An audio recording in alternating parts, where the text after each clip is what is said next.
We are live. Yes, we are.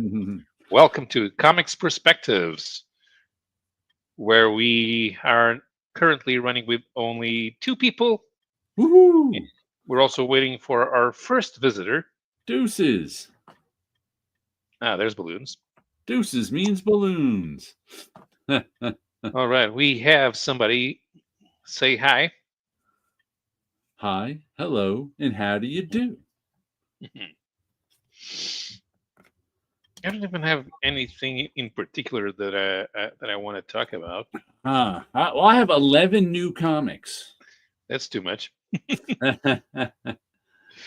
including a Battle Beast blind bag that I was going to open live. Hmm. One of the new comics this week is Invincible Universe Battle Beast. I don't know Ah, if it does it say Invincible Universe in the indicia. Invincible Universe Battle Beast #1. That's its official name. This is a character from Invincible, hmm. and it's done by Robert Kirkman and Ryan Ottley. Ryan Ottley drew a lot of the Invincible issues, and I believe he was a character who actually died. In that he was around for it's going to be a particularly bloody series too. Hmm. Here are all the different covers, one of which should be in the blind bag, and I think there's something special you can win in the blind bags too, but I don't remember what. But Battle Beast is a character. Ooh. Robert That's Kirkman double page spreads are really weird. I always did you read Walking Dead? You no. um there was always I always found the double page spreads in Walking Dead really weird. Hmm. Like he'd have a double page spread on someone talking. And I'd be like, what? We don't need it. I can think he likes giant heads. And I found out it wasn't the artist. It was Robert Kirkman asking the artist for those double page spreads. Hmm. And in this one, it's the Drive at 5 crew. Evening There's. comic track. Oh, by the way, is your do you have forest fires in your area, Terrence? And Tit Goblin is here. Did you Hello finish there. that? Did you finish that wine? He was going to open a bottle of wine from my region. Ah. Well, the story of Battle Beast is, and they do it in the introduction, and he showed up in Invincible a few times. He was sort of a little bit of a fan favorite in Invincible because he's this, super powered guy, Battle Beast, who is going around space looking for someone worthy to fight. Hello Hi, there, Wilson. Wilson. Hello. Did you pick up Battle Beast, Wilson? I did not see that on the shelf, and I got distracted because I was looking for the Toxic Avenger issue. Ah, And so when I was looking for that, I completely forgot about Battle Beast. And so it was not, I didn't see it in the shop. I don't know if they sold out. There were quite a few empty spots. okay. I did get books, but I did not get Battle Beast. But the story of Battle Beast, like I said, he's from Invincible. Has he showed up in the cartoon? Yes. Okay. Um, Okay, Comic Crack says there have been fires, but there's been a lot of rain, so I guess that's been hopefully that. taken care of. Because I saw on Wikipedia that they were having forest fires in Manitoba. So Not yet. So Battle Beast is he's going around, and like in this very first issue, this like he's appeared. I think he's even died in Invincible at the end. So, spoiler alert to Oh, no. 10-year-old comic. Um, but in this one, he starts off. We see he beat it like the first time he showed up. He beat up Invincible, but he didn't kill him or anything. He's just like, people told. He's like, they told me there were some tough people on this planet. There's not. I'm out of here. And so he leaves Earth and he goes back to this spaceship where he's killed the entire crew of this spaceship. And the computer, I glanced inside Battle Beast and hated the look of the art. There were some weird pages. There were some weirdly colored pages in here, but I don't think the whole issue was like. But I know what you mean. When I glanced through it, I was like, "Oh, this is weirdly colored." But when I read it, it was fine, which is always strange. That's the difference too between reading art and just looking at it. Because I had the same reaction Sleepy did when I flipped through it. I was like, "Oh, I don't like the." I mean, usually I like Ryan Otley art, but I didn't like it when I flipped through it because when he was on this one planet, it had this weird purple and magenta coloring, which I wasn't a huge fan of. This weird coloring, but it was fine when I actually read it. I didn't really notice the coloring as I read it because I was into the story. So he goes back to this spaceship, and of course the spaceship has a computer that talks to him, and the computer's like, "Hey, I liked this crew. Why'd you kill everyone?" And he's like, "Shut up, computer, or I'll rip out your hard drive." And the computer's like, "Okay, I'll shut up." But he's been using the spaceship for a while now, and eventually the spaceship talks to him again. Like Battle Beast is like, "I want to find somebody worthy to fight me," and the computer's like, "By worthy, do you mean someone that can kill you?" He's like, "Yeah, that would be worthy." And the spaceship's like, "All right, I'm gonna find someone to kill you." Maybe I can look for it in Hoopla and give it a chance. Yeah, I really liked the story. So that was the set. Now except for that, like I said, this Robert Kirkman does the word. He asks, like I said, I assume Robert Kirkman. He likes these giant head double page spreads. He did them in Walking Dead all the time. Like I said, Hey, Chris is here. hello there. Hey, So Chris. it's kind of like this is like the worst use of a double page spread for me. So I'm like, what the? Why did Kirkman do this? But the issue was really good. Enjoyed it. So now I assume the whole I think it's ongoing because they mentioned the first story arc. So the story is going to be Battle Beast going around the universe looking for people to fight who can kill him. And I think they said in the back here there's going to be especially bloody battles. He said something about where did it says look for a special somewhere in here. It says look for especially. Oh, here we go. One other thing to note: Battle Beast has been at the center of some of the most epic and memorable fights in the Invincible series. So the goal with this book is definitely to top what has come before. That's a tall order. Ryan and I may not achieve it, but that's our goal. That's what's driving us with every scene of this book, to top our past selves. So if you like bloody super battles, Battle Beast is the book for you. But also, I can't remember what you can get. There is also a blind bag version of Battle Beast. I was wondering if you picked that up. I did see people talking about the blind bag. Goblin says my backyard's wine that he has is from 2008. 2022 we had a drought, so that wine is probably a lot stronger than usual. The 22. So I was going to open this live. Yeah. Chris, Tit Goblin says that his local shop is showcasing your covers, and everyone loves them. So you're famous. Good. You're famous in Newfoundland. Tammy Wimey Limey is here. So is the comic collector. Hello all. What's the blind bag all about? Random variant cover? That's what we're going to find out. It's mostly random variant covers, but there's like I think you have I can't even remember. You have like a chance at like an autographed cover or something. I don't even remember. There's supposed to be something special in here if you happen to get one of those. But there's a good chance that I'll get this same exact cover. Well, there's a chance I should. There's what do we have here? 8 covers on the back.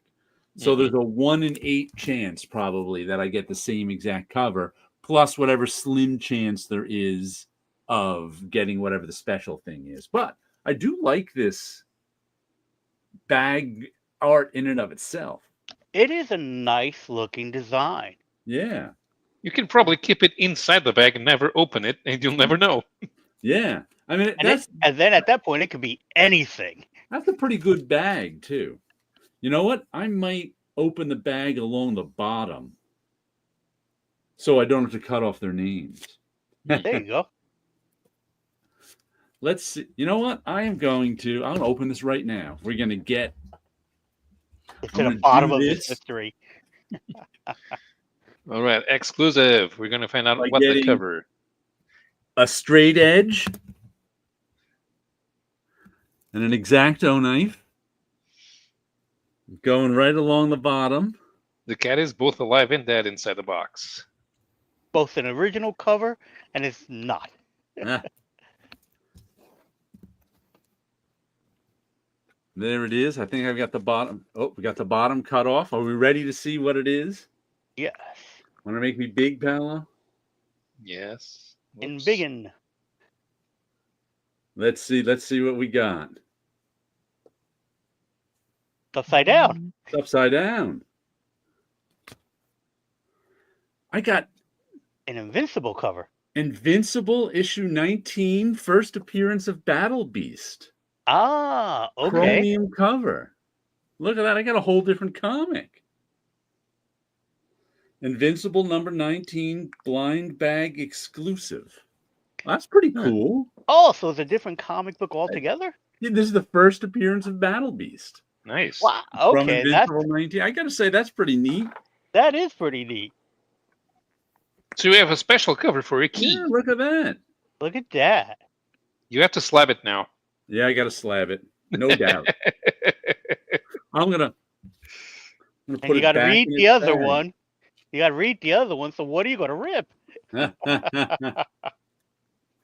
Oh, it doesn't really go back in the bag, does it? Oh, well. No, once put it's it out, up it's out. We'll put it in its own bag. Hold on. So the Battle Beast is a cat. You literally took the cat out of the bag. Gotta go over and get my bags. So I got Invincible 19 Special Edition in my blind bag. I even like that back cover design. It's a nice, Yeah. strong design.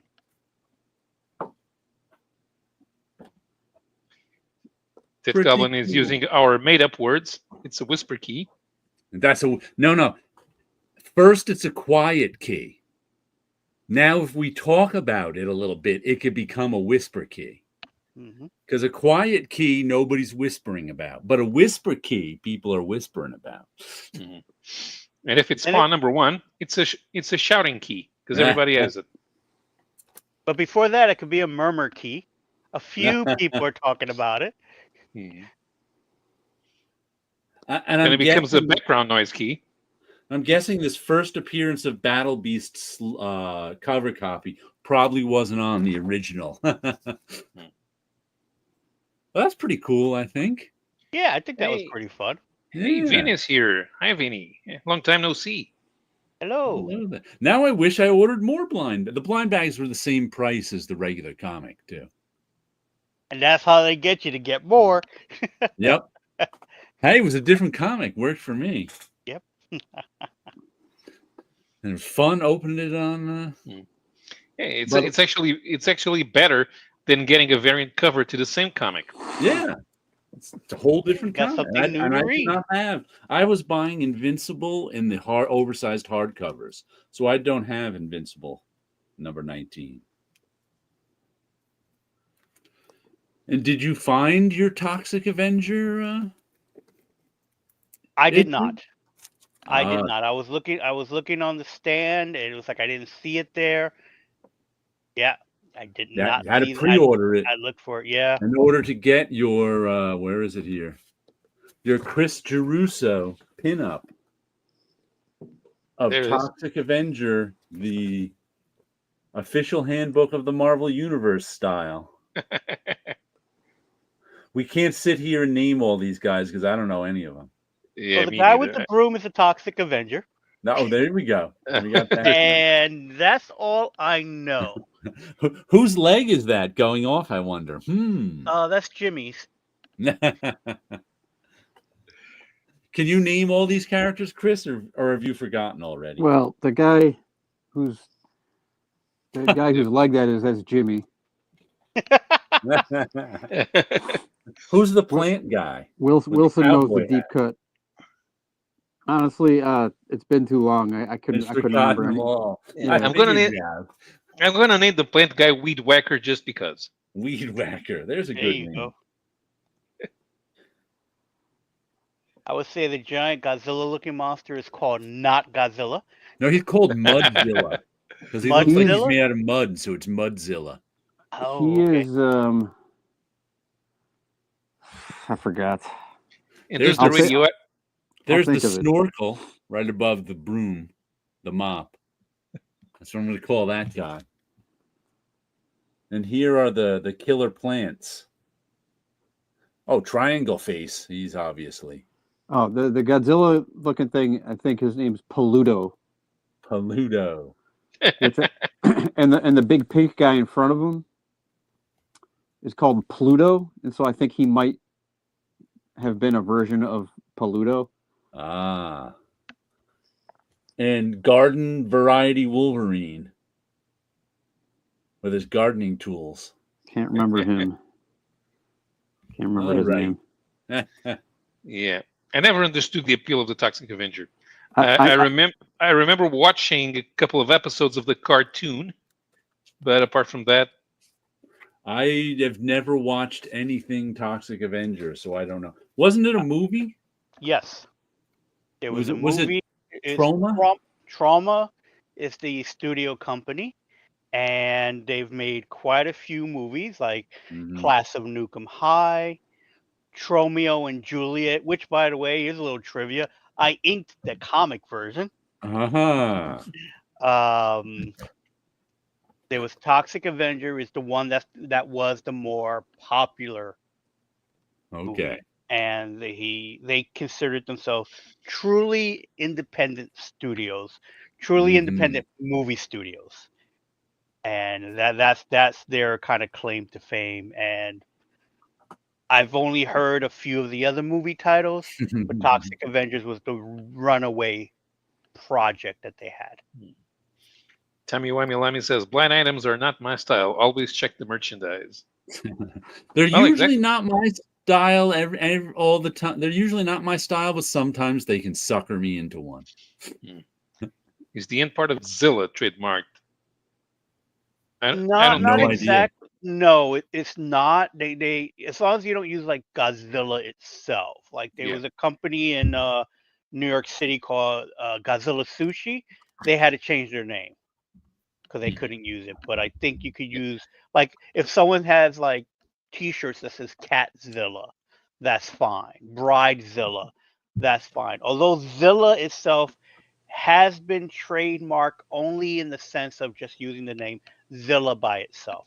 It's what is commonly referred to as the Sony Pictures Godzilla has been kind of nicknamed Zilla, and that's how they have him trademarked.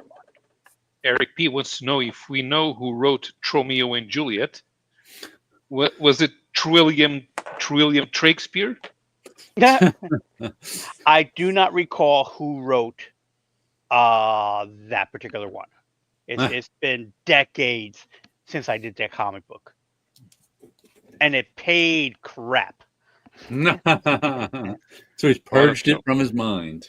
Yeah, a lot of Troma films were distributed, not produced. Yeah. Was it Troma who did the first Fantastic Four movie? No, that was Canon. Drew. Drew, the director whose name escapes me right now. But I believe that's that was right. Corman. Roger Corman. I believe that was Canon Films. Okay. Roger Was that Corman, one of the other Was that one of cheesy their last movies? Huh? Yeah, I think so. That One of the last- could have been. Yeah, it might have been. Eric P is the answer for us. Written by James Gunn. Tromeo and yeah. Juliet was written by James Gunn. That's why James Gunn has put the director and the creator of all that trauma stuff into his movies. Ah. That he's like the independent Stan Lee, where he was always he's that his own cheerleader type of thing, but he's actually doing the work himself. So what are you working on tonight, Chris? Sketch cards. Sketch cards. Ooh. Neat. Are these ones Exciting. you're going to sell on your site, or are they for someone? I got a big pile of stuff here that like I just some for my site, some were on a list of stuff to get to. So trying to crank out a whole pile at once. Is that a G-Man toy behind you? Under the Transformers on the wall. Yeah. Ah. When Neat. is that custom? Yeah, that's a custom. Who made it? That my friend, my friend John found a guy. I couldn't tell you the name of the guy that actually sculpted it. But then I have this one. Ooh. Aha. Which 3D I could have sworn printed G-Man. Could have sworn I showed you I haven't seen this, but this one maybe before, because I had a painted one. Okay. That went away, but Julio made this. Julio made that? Yeah. I knew he was doing digital painting. I didn't know he was doing the 3D too. Yeah. Oh, But I haven't very talked to cool. Julio in a little while. Yeah, I have not in 10 years. Julio sent me a message. Julio was a friend of ours who we worked with at Marvel back in the day. He sent me a message, I don't know, 2 weeks ago. Something like, hold on, I have to find it just because it's so weird. It's so Julio. That doesn't sound like him. And I think he's back on Facebook under another name too, but he's not really saying anything. Let's see. Where did he? Was it messages? There we go. Sunday, March 30th. Jared, Julio here. Do you still collect Usagi Yojimbo?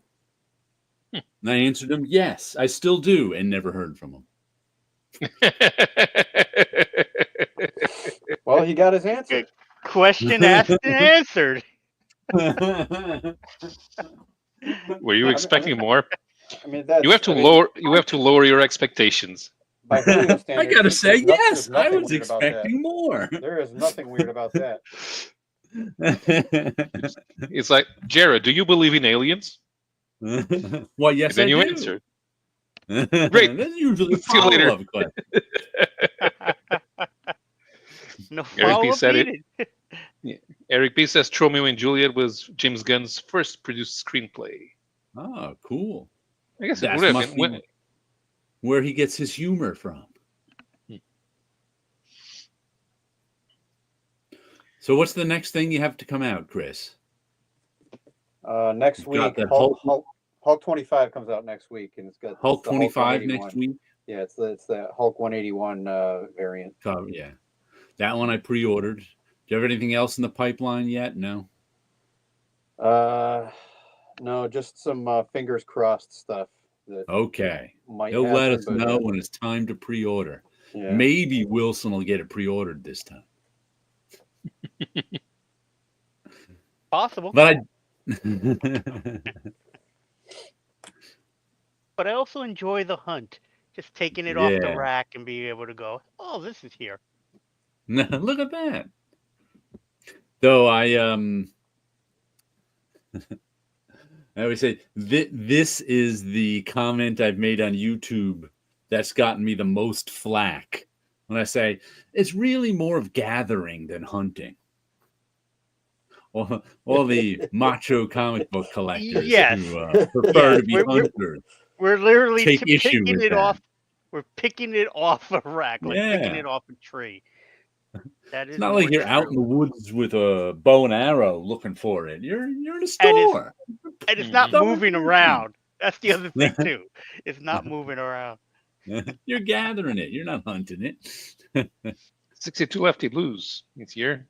It's a grab. I got one, and it's the A cover It could be a variant or a different book or something else. What something else is there? Something else is the Invincible. Hmm.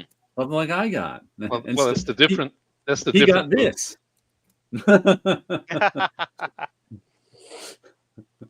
He got this in his blind bag. That's why I said I could get another one of these. Like I said, it was a good first issue. I enjoyed it. Another good first issue was, where is it? Exquisite Corpses. Not Exquisite Corpse, the Surrealist game. This one's got an S at the end. And it's by James Tinian, who's a writer I've been buying a lot of stuff of, and Michael Walsh, an artist I've been buying a lot of stuff of. And it's got some nice artwork. I think it's probably about 48 pages. It's pretty thick first issue for $5. And I got to say, I was really skeptical of the concept. You can take me off the big one now. I was really skeptical of the concept, but they pulled it off. I think I mentioned the concept when I first ordered this one. It's that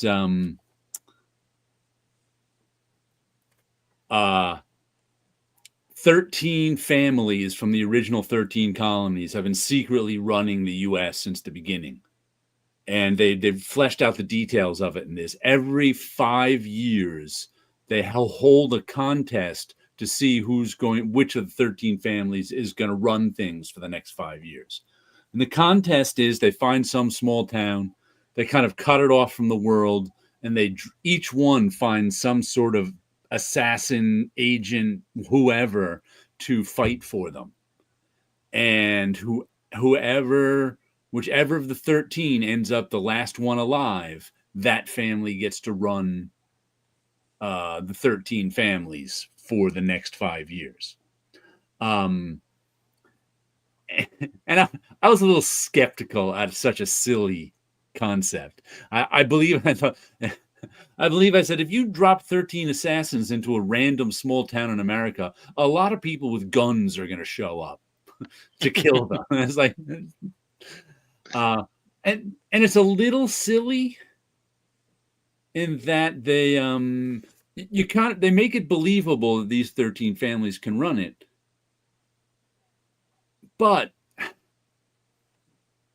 the one drawback I have is each of the 13 families has to find, and the way they do it, I think, is you have to find someone to represent your family.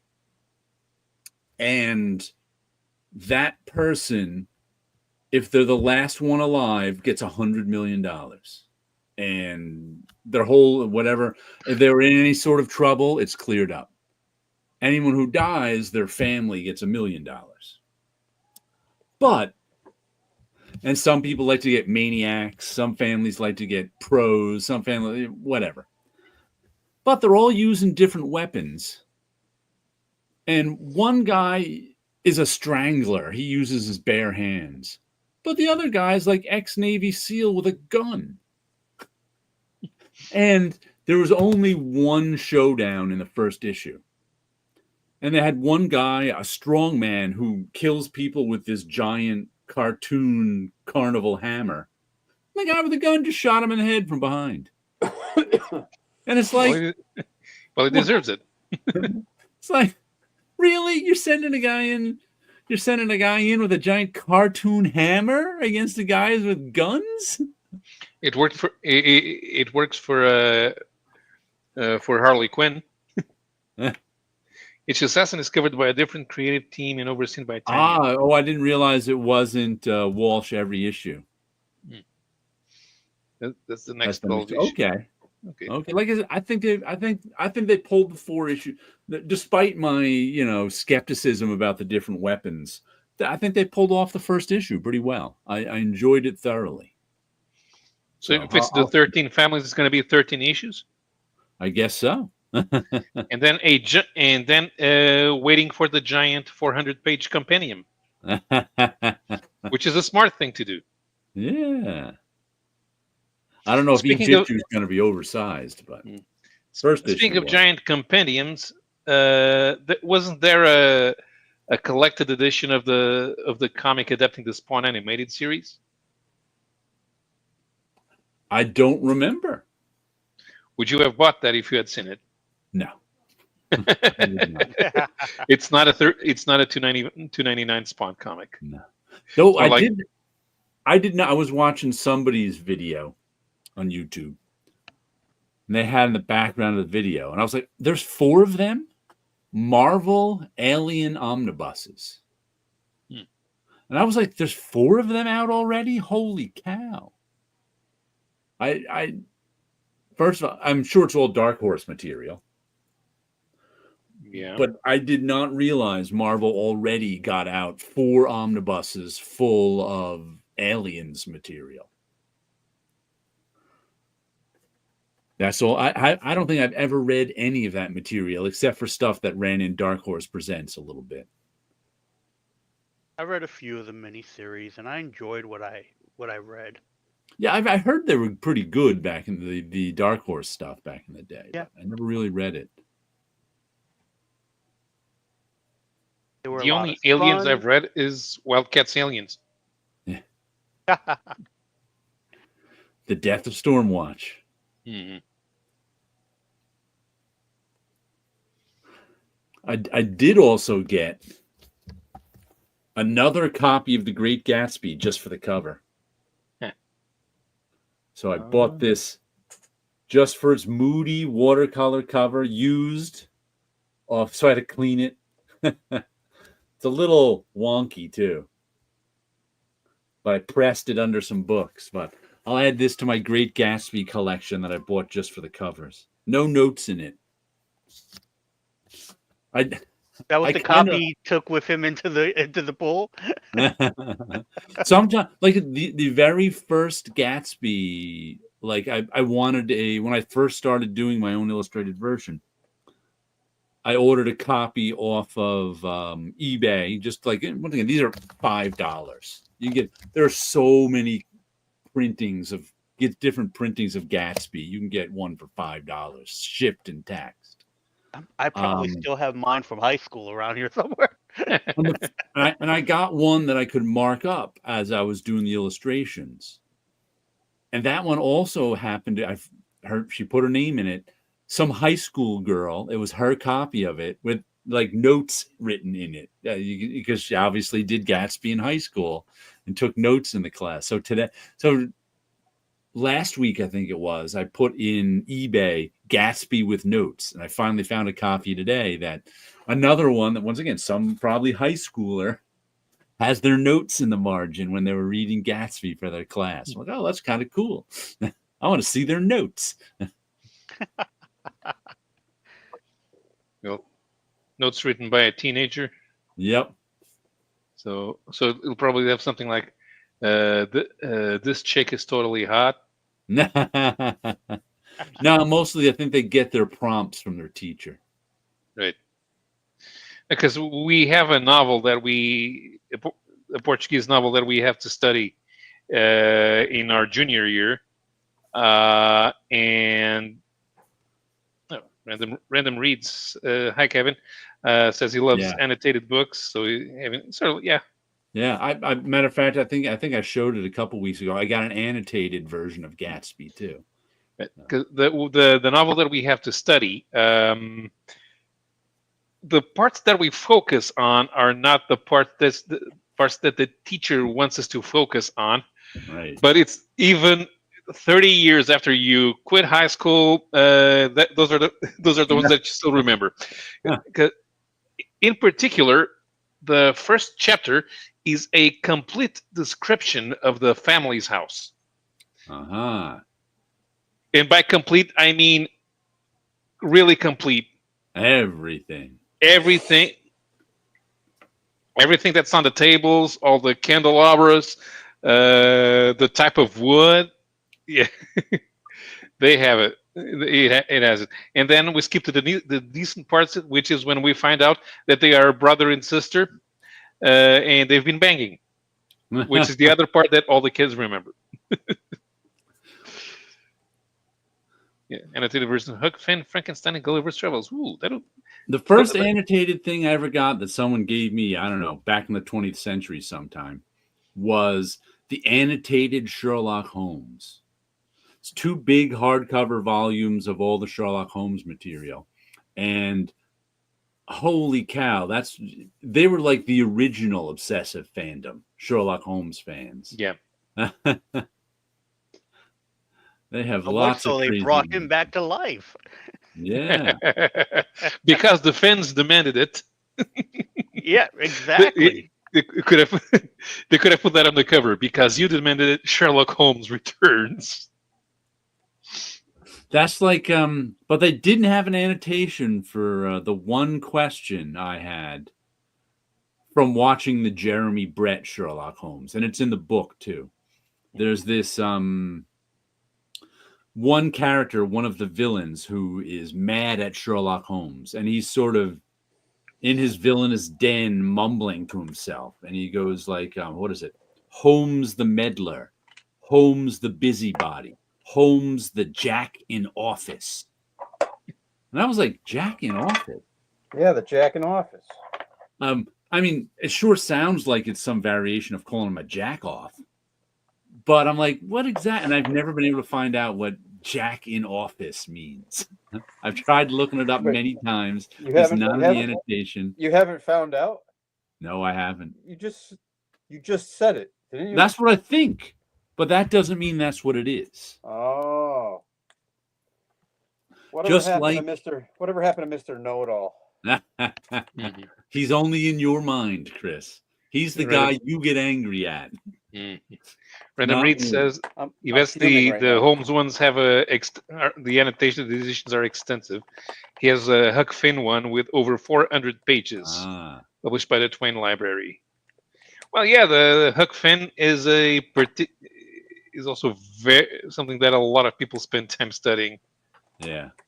Even though although because of the animated shows that I had when I was a kid, I've always been more interested in the Tom Sawyer story. That Goblin sold the sketchbook he had annotated. Yeah, well, he still regrets it. Well, unless you're trading it for a house in France, you're behind Robert Crumb. Mm-hmm. That's our goal. Vertex sent the TPP out Wednesday. Says it should be there tomorrow. I emailed you today because here it is. Oh, nice. Friar Tuck sent me the Crux trade paperback, Test of Time, because I was talking about some cross-gen comics, and he's like, I got this TPP. Do you want me to send it to you? It's like, sure. Cool. And he also sent me an individual issue of Scion 42. I think this might be the last issue of Scion. Sigil.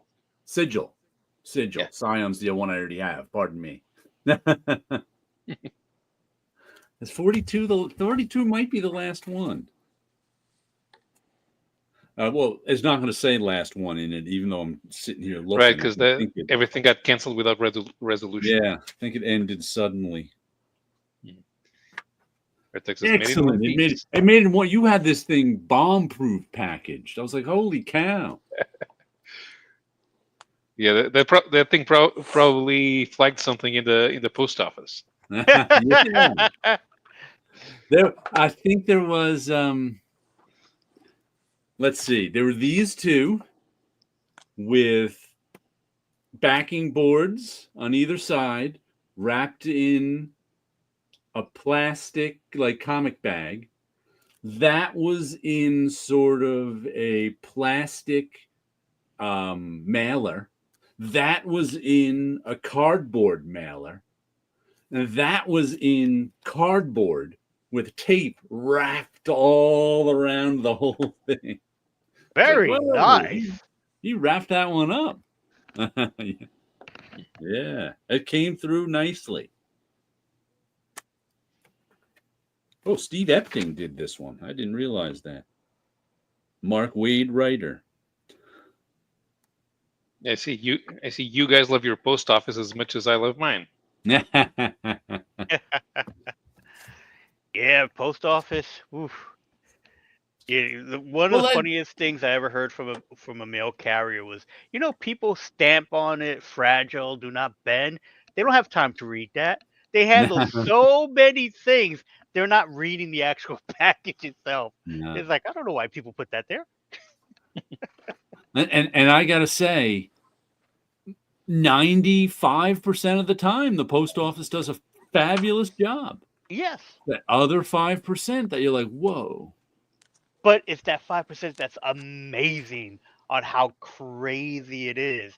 And again, it's also the people who are sending stuff. That package sound beautiful. I had a package of action figures come in, and all they did was throw it into one of those yellow envelopes, sealed it, and called it a day. Yeah. I was surprised to get everything in it because it fell apart in my hands when I was taking it out of the mailbox itself. Most of the time, stuff like that'll get through okay. Yeah. But a lot of times, sometimes you'll make a bomb-proof packages and they'll And it's light a bomb. still, yeah, yep. It's like, By the way, I was just quoting Chris Geruso yesterday oh yeah, when I was talking about he I don't know, last year, whenever it was on this show, I still laugh at this. Remember when I bought that artist edition of EC Comics covers, except I had to send it back because it looked like someone took a sledgehammer to all four corners. And I went, I don't know how you even do this to a book. And Chris went, it's easy. Can't you see it rolling down the stairs? And I was like, hey, he's 100% right. There was a rolling down the stairs store thing happening yesterday. That Random Reads is complaining about that thing you keep mentioning. Yeah. Why is my package why is my package across the country? Yeah. CD collection. Jared's only one state away, but you never know. You never know. It could go to Hawaii first. Yeah.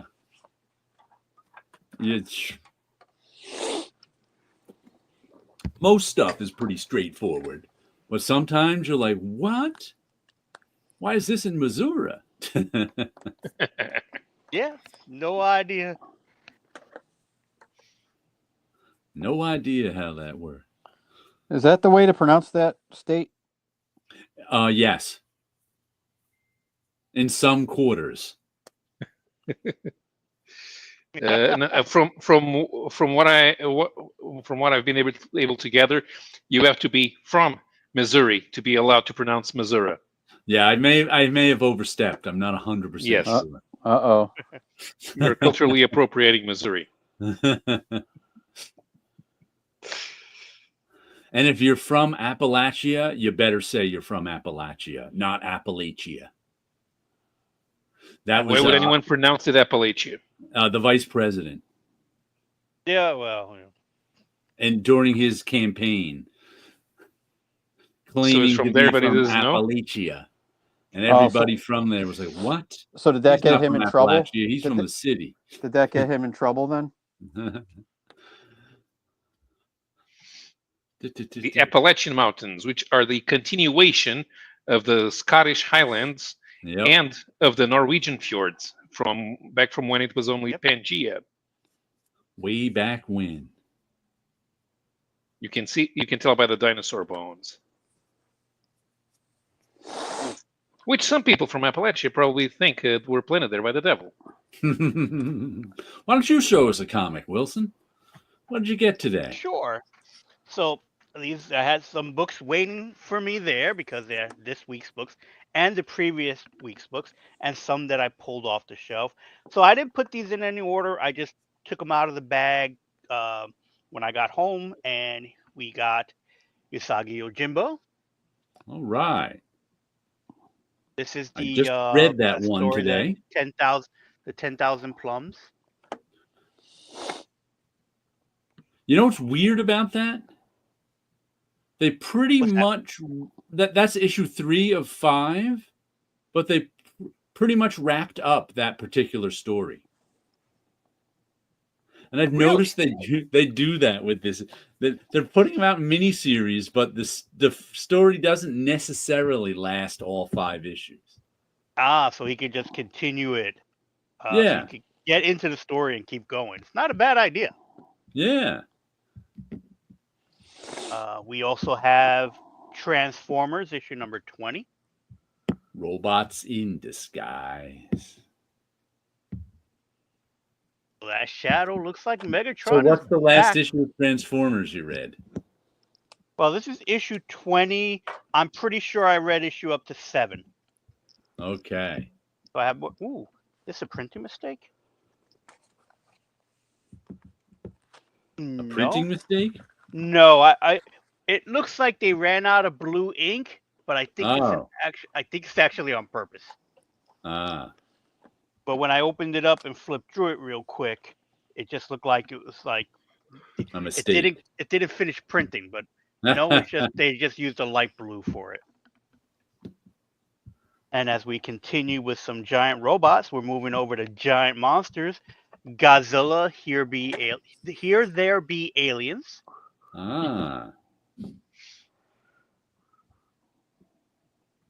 And sticking with Godzilla, which is from last week, and I was looking forward to it, is the Godzilla Heist. All right. Nice cover. Another good issue. That's his friend Angulus. Appeared in the second movie of Godzilla. And then it became like his best friend. What else do we have here? I thought there was one other Godzilla thing. Ah, yes, there is. Godzilla versus the X-Men. I was going to ask if you got that one. I did pick it up, and funny enough, on the stand it said 1 per customer. Oh, okay. You know, which be a hot issue. Well, I'm guessing it must be. Well, it's the X-Men, and on the cover it looks like it's the X-Men from the animated series, at least the lineup. Ah. So maybe they are X-Men 97. Yeah, so it is possible this could be the X-Men 97. Because the Spider-Man was the Spider-Man from when he first was in his black suit. So right, so they're not sticking to any particular timeline. So right. they're having fun with it. Yeah. And a facsimile. Fantastic I got Four. that one too. First appearance of Dr. Doom. And this was a cover I always meant to just draw it to give it as a gift from a friend of mine because it's like his favorite Jack Kirby cover. And it's like, one of these days I just gotta redraw that cover for him. See, I never liked this cover. I thought it was okay. It never really did anything for me. Yeah. And this time period, there was so many other better covers. Yeah. But this is just one that happens to be a favorite. And I'm almost sure this colored differently than the original. I mean, it's good that it's got Dr. Doom on it. Yeah, the thing about the coloring there, you remember what they said about they having to do the Hulk green because the gray wouldn't print right. Well, Dr. Doom has a problem. He has gray armor and the green suit over the armors. Okay. So it's not going to look good no matter how you try it. Okay. And he's got a gray background, so they just made the suit all green. Yeah, so I don't recall if the original had that. It's been a while since but then again, I've never looked at the original. I've always looked at I haven't seen the original reprints. so long. Yeah, I've only seen reprints, but I just don't remember. I don't even remember the outline text being colored as well. Yeah, I was like, wow, they did a color hold on the word balloons. That's weird. That layout kind of looks like something that Kirby would do for a science fiction anthology. It's not very superhero-y. All the little fantastic. I mean, the Thing is fainting. Yeah. Well, Doom is menacing, of course, because it takes up the whole page. But and I think we have to consider it a bondage cover. Because the Invisible Woman has got her hands in ropes. So the first issue, Reed was bonded. Yeah. Anyone bonded in the second issue? Well, he wasn't really bondage. Yeah, because it'll take. more It's than going to take ropes. more than ropes. It's going to take more than ropes to keep It's him out. going Yeah. to take more than ropes, but he was tied for a second. Oh, and, and I just noticed that the dial that Doctor Doom is turning is the only one that's labeled, and it says air. Air, yeah. In case you're confused by this cover, as they all say, I'm running out of air, that the dial he was turning somehow wasn't the air. They let you know. Mm-hmm. No bondage on 2 because it's the scrolls. It's No the bondage on scroll. 3 because they're showing off the costumes. Or I Number think it's Namor. Number 4 doesn't have bondage, but it does have kidnapping. Okay. Okay, this is number 5. Number 6 doesn't have bondage. Also, and number 7 has number 7 is also a not very good cover. It's a science fiction cover. It has a flying saucer. The in number 8 it's the Puppet Master. So does being controlled like a puppet, does it count as being in bondage? I don't know. I think you have to have the strings there. Are the strings on the cover? Yes. It could be if their wrists are tied by the string. Mm-hmm. Hmm. Number 9, they're being Don't know. evicted. Number 10, there's Evil Reed. Number 11, it's the Impossible Man. And number 12, it's the Hulk versus the Thing. The Impossible Man. The Fantastic Four number 12 and Amazing Spider-Man number 1 came out the same week, and those 2 issues are the debut of the Marvel Universe. Aha. Because yeah, I 1 can and see that 12. being. Yep. as FF number 12 as the Fantastic Four versus the Hulk, and Amazing Spider-Man number 1 has as Spider-Man going to the Baxter Building. Yeah. And I think when does the corner box art appear? Amazing Spider-Man number 2. 2. Okay, yeah. So yeah, and that's the start of it. Yeah, There's a and sketch Fantastic card Four for is Chris. 14. Debut of the Marvel Universe. Fantastic Four, Spider-Man, and Hulk, all in the same month. What? Yep. Paolo was just saying the debut of the Marvel Universe was Fantastic Four number 12, coming out the same month as Spider-Man number 1. Because Fantastic Four number 12 is a crossover with the Hulk, and Spider-Man number 1 was a crossover with the Fantastic Four. That'll make a sketch card. Mm. Oh, a sketch card of The those debut comics? of the Marvel Universe. I could fit that all on one card. Yeah. Yeah. Piece of cake. And it needs to be constantly mentioned because people keep constantly repeating otherwise. Amazing Spider-Man number 1 and 2 has Spider-Man stories which were made for Amazing Fantasy number 16 and 17. The book was not going to be canceled.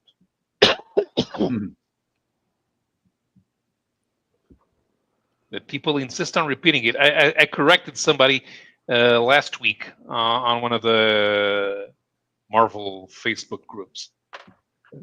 Well, people believe what Stan Lee told them. Yeah.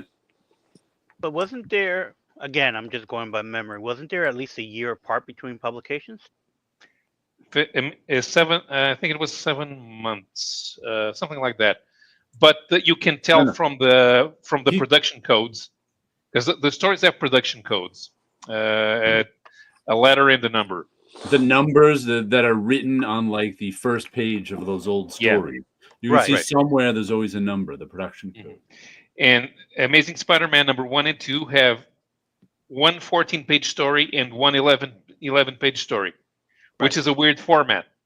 But the 14-page story, if it was made for Amazing Fantasy, it would fit because the first Spider-Man story was also 14 pages. And then you have the production codes, because the production codes for the main stories of each are lower numbers than the production codes in the second stories. And what that means is Stan Lee's story that he decided to do something different and cool in the last issue of Amazing Fantasy because it was being canceled anyway is complete BS. Yeah. Because the other two stories were even already done for the next 2 issues of Amazing Fantasy. Yep. So there was Destroying no everything I believed all these years. Every time I come on this show, more of my childhood is chipped away. Right. The word Marvel does not appear anywhere on Fantastic Four #1, so that's not the first Marvel comic. Right. Did anyone ever read Vertigo's Rogan Gosh, Star of the East? It's got art that seems like some here might like. I've never even heard of it. Rogan Gosh? I have not heard of that either. Well, I know the name, but I've never actually seen one. I don't. And I've never even. I didn't pay much attention to Vertigo, so I missed out on most Vertigo stuff. Okay, so Rogan Gosh came out in 1994, so it's that's fairly early Vertigo. Yeah. So they were still trying to figure out what it was. So written by Peter Milligan and art by Brendan McCarthy. Oh, there's a team I like. Yeah, the cover's pretty good. Let me see if I can. It wasn't Vertigo supposed to be coming back? Again? I thought so. I thought they announced that a few months ago. Maybe I'm misremembering.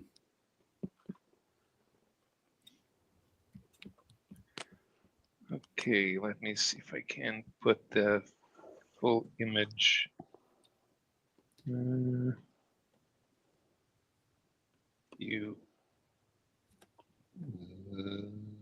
Full screen.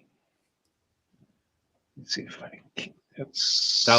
Paolo's like one of those hackers in the movies. Let me see if I can just reflection of the screen on his face. Yeah, I'm going to show you. Into the Department of Defense. Yeah. Are we presenting? There it is. There it is. So that's Rogan Gosh. Oh, I remember that cover now. Yeah. I have seen that cover, but I don't think I've ever read it. Mm-hmm. All right, Bozo. Nice cover. Yep. I am a fan of the artist, Tit Goblin. Matter of fact, he didn't do a lot of work, Brendan McCarthy. Board games starring Palacos. I would slab that. It is a good cover. It would make a good poster. Yeah. He did like what did he do? Was it Paradox or Paradax in the 80s? The two of them did together. An indie book that I loved the covers on it.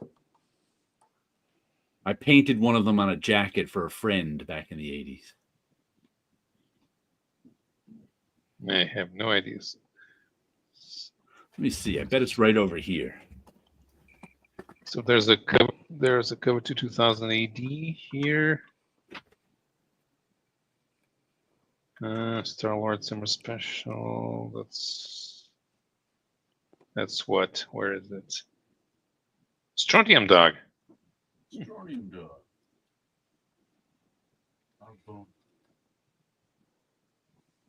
Bobo Hunter. Man. Speedy. Let me see if it's under. Walter the Robot. His first U.S. work seems to be Vanguard Illustrated #1. Freakwave, also with Peter Milligan. Yeah. So this was being serialized. Then Strange Days #1, also with Peter Milligan. More Freakwave. Huh, I don't know where they are. ABC Warriors, Alan Moore's Future Shocks, Time Twisters. For a long while, you had to be into 2000 AD to know about Brendan McCarthy. Atomic Press. That's weird. My issues are missing. They're not under P for Paradox. The Hollow Circus. They were especially colorful too for the 80s. Those issues. Let me see if it's in my. It doesn't show up here on the Grand Comics database, although that doesn't mean anything specifically because he was usually in 2000 AD. Throughout the 80s. It's Paradax. Paradax. 2 issues from Vortex Comics. Paradise. Yeah, Paraden. Paradax nuts. Paradax does sound familiar. Yeah, okay. Paradax. They didn't put the links in the data, so it doesn't show up as linked. But yeah, here it is. 2-issue miniseries from Vortex. The Insane People, 8-page story by Peter Milligan, Brandon McCarthy, and Tony Riot. Synopsis: an everyday tale of an everyday jerk with a magic suit and a taste for beer and infidelity.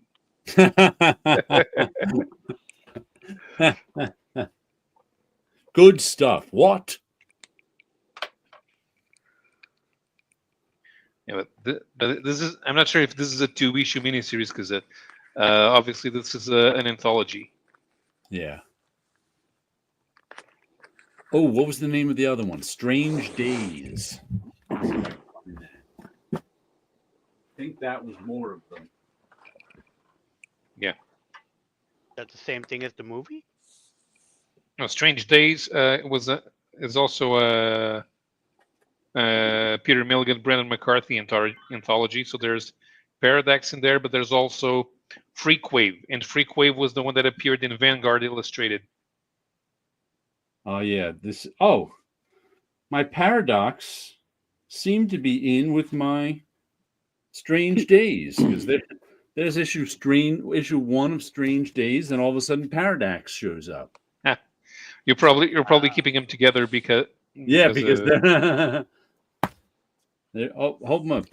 Here's more Strange Days. Right. That looks familiar. I may have seen that one. 2. Here's the one. This is I may have that one. This is the one I painted on my friend's jacket back in the 80s. What issue is this of Strange? This is Strange Days Presents the Johnny Nemo magazine. 1 of 6. But I only have issue 1. I don't think it got to issue 6.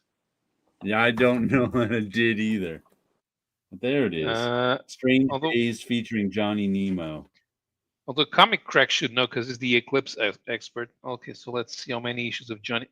Okay, 3 issues came out.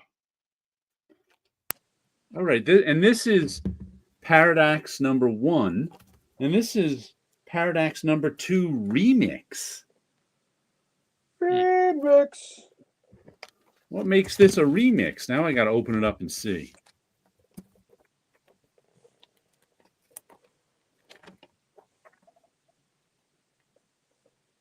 Part 1 this might be a reprinting of the stuff from Strange Days. Forward narcissism. I wonder if this is a remix from this magazine that just came out. Let's see. Yep. Issue 2 of Paradox is a reprint of the anthology from Strange Days. How weird. I like the new coloring. Yeah, when did colors, Tom? When did this come out? This came out in November 84, and the remix came out in 87. Okay, so it was a good few years later. And where's that back cover? That's a pretty cool back cover too. I like that one. I'm going to put these ones in new bags because these are the 1980s bags. I need them in new. I need You to haven't, invent one. haven't touched them in a while. No. Ted Calvin says, I knew Oh him yeah, through the Reboot TV show. Who, Brendan McCarthy? Yeah.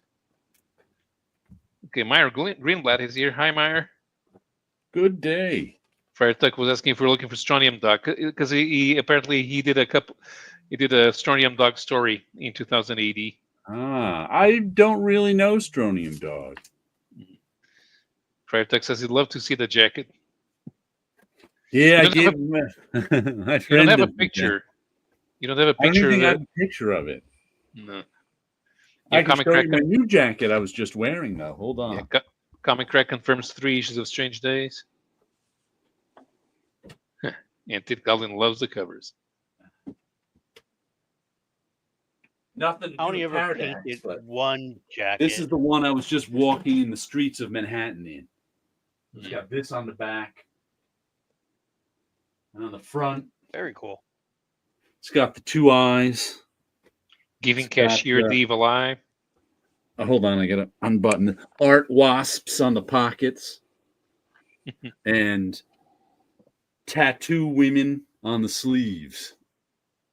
Pinups.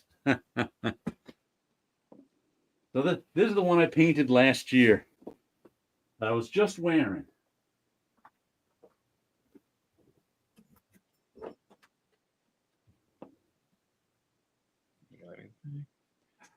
Friar Tuck says that was a busy jacket.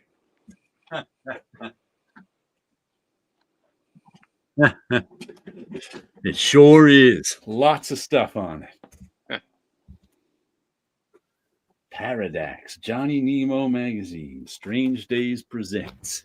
Let's see what's in Johnny Nemo magazine. It could probably do a Brendan McCarthy omnibus just with with that stuff that he did with Peter Milligan. Tom Frame did. Who's doing this art? Ewins? Oh, I remember that guy. What's his name? The art credit is just Ewins, Ewins, but there's some pretty nice art here. Cindy Shade. More Ewins.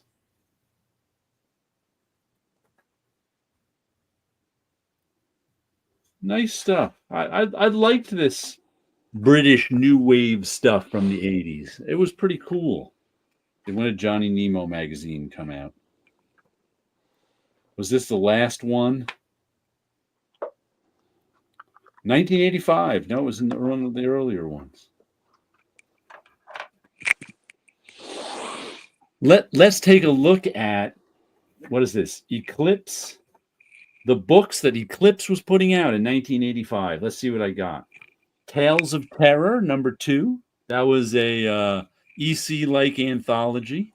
I remember getting those. The Official Teen Titans Index #2. I don't know if I ever got that. I sometimes bought. I think I got an X-Men Index and maybe one other index, but Cutie Bunny #5. Joshua Quagmire's fabulous comic is now available through Eclipse.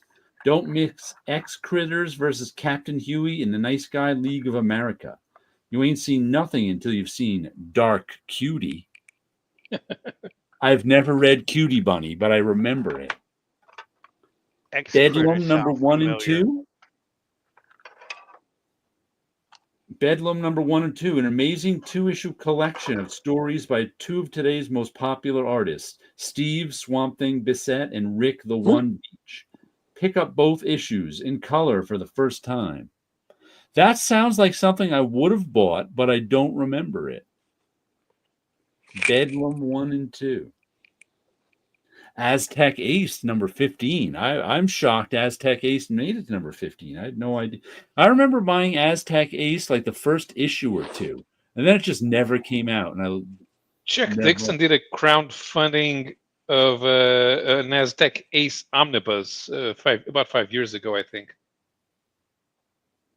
Oh, and Scout #1 came out that month. It's 1999. And if you're not dead, you're crazy. Scout is very much alive, and no one can accuse him of being sane. It's Future Shock by Tim Truman, plus Fashion and Action Backup by John K. Snyder III. I bought all of Scout. That was one that I was all over Tim Truman indie stuff. So Let's travel to the future, all the way to the year 2000. all the way to 1999. Hey, Well, Y2K was just around the corner. yeah, but in Scout, they were not partying like it was 1999. Miracle Man #2. I, of course, got that one. The first issue sold out before it was printed. Alan Moore and Gary Leach returned with the hottest new comic in the world. And the new DNA Agents #1, pushed back from last month. This is the premiere of the all-new issue. Dr. Hardin's secret is revealed. I bought DNA Agents, but I don't know if I got the new DNA Agents or not.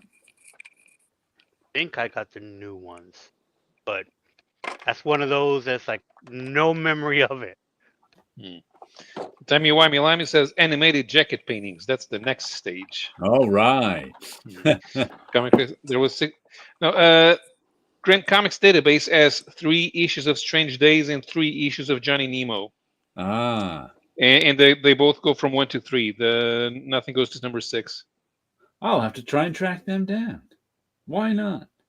And Johnny Nemo #1, the first issue in a 6-part miniseries, the science fiction adventures of New London's foremost private eye, plus Cindy Shade backup. Yeah, So this is Jared... Johnny Nemo #1. Yeah. Was Jared working for Marvel when Scout came out? No. No, I started working for Marvel in 1990. So Jared was working for Marvel when Scout was set. We can see Link Terrence. Brett Ewins, there's his name. Oh, I guess this DNA Agents was not. Oh, how do you say that? Was not drawn by Mitch Mignot, I don't even. There's some way you pronounce his name that I Mignot that I don't know. Mignot is it? Mm-hmm. I think I only learned it was pronounced Mignot like 3 years ago. Because Mitch Schauer, Schauer, is doing this new DNA Agents. Oh, this is post. Oh, look, page of it. You could have gotten free posters. A page of info. I want to take just one of my several penumbras, because this is called the Penumbra, their editorial page. I want to take just one of my several penumbras this month to let everyone know about a few free and not so free offers of merchandise from your clips. Here we go. Free posters. We have put together a whole bunch of free full-color posters for you, but you have to pay postage on them. New this summer are posters on Scout, Tim Truman art, Johnny Nemo, Brett Ewins art, Miracle Man by Gary Leach, DNA Agents by Mitch Schauer, Sunrunners by Chris Johnson, and Rocketeer by Dave Stevens, and in a very limited supply, Maggie and Jigs by George McManus. And still a few left from last year. Scout, Scott McCloud art. To get these posters, all of which measure 11 by 17, except Maggie and Jigs, which is 17 by 22, you need to send us a self-addressed stamped 9 by 12 envelope with 39 cents postage attached to it. Write on each envelope you send us the name of the poster you want. Wow. Could have got some cool 39-cent posters. Yep. Jared, do you buy any current Marvel titles? The only current Marvel titles I have bought have been the ones with the Chris Geruso covers. And being that you hear that, Marvel? Yeah. He speaks for all of us. And the only let's see, there were usually he has a couple of them, maybe, but like last month there were how many? 15 handbook of the Marvel. So I got to read 15 Marvel comics. That's the most Marvel comics I've read in a month since I was a child, I think. Comic Rick mentioning a link to a blog called Total Eclipse. Here's the link. Ah. Some guy who is insane enough to read everything Eclipse and write about them. Yeah. So this is the direct link to the page about Johnny Nemo. This has got some nice art in it. I'm liking this. Then Scott McCloud do that exactly. Yeah, right, Tech. Yep. Yes. Zot. One of my favorites is Scott. Is Chris a freelance artist? That he is. Isn't everyone? Yeah. Nowadays, everyone is a freelance artist. Yeah. It's the Kosh. But we were doing it before. It was cool. I got to get more of this Johnny Nemo magazine. Oh, look at this. Have you ever heard of the artist, internationally renowned artist Reno Munzu? Munzu sounds familiar, but RINO MUN with an accent over the U. Internationally renowned artist Reno Munzu brings you a signed limited edition portfolio of the entire Zodiac in 12 full-color plates. Published by Tony Raiola, is only available. I may have He seen has a the Facebook ad. page. There's the art. I've seen the name in print before. I don't know that I've seen it. Oh, British science fiction. You can get AXA. By who? By Donna Avenel and Enrique Romera. And Danielle by John M. Burns and Richard O'Neill. Enrique Romero used to work for Warren magazines. I've heard of AXA before. I've seen ads for it, but I don't think I've ever actually seen it. Since Chris has been illustrating, has he been freelance? I think that. Chris, how long have you been a freelance artist? Since almost 20 years. Since the Marvel was the last job you had, right? Yeah. He was doing production work at Marvel until what? 2006. 2004. Yeah, because you left before me, I remember. And I was 2005. Tammy-Wimey-Limey is a freelance time travel corrector. He will correct your grandfather paradox errors for a fee. Well, if you kill your own grandfather and you don't exist, you can't pay. That's not a very good business model. I don't remember if Chris said I think I've told him this before, and I think he didn't remember saying it. I don't remember, but Chris had the best reason for going freelance for quitting his Marvel job and going freelance that I ever heard. And I was like, "What are you planning? Why are you going freelance? What's your plan?" He's like, "I don't really have a plan. I just noticed that everyone who goes freelance is a lot happier than everybody who's on staff." Famous last words. It sounds like a good reason. Yeah. Comic Crack says X is pretty fun. It's Conan with boobs. Ah. My friend Pedro Bosa. John Burns was a British top artist. He died about a year ago. I have heard that, but I have never really seen his work published over here in the U.S. John Burns? No? No. Well, some of his 2000 AD must have gotten there. Nothing that I've seen. I mean, I didn't buy too much 2000 AD. But my friend Bunch, who did. Here in America, we have one John Byrne. We don't need another. Lots of John Burns. But John Byrne's Canadian. And he was born in England. All right. Well, Same I- thing that- applies. Thanks for ruining my joke about plurals, singulars, and plurals.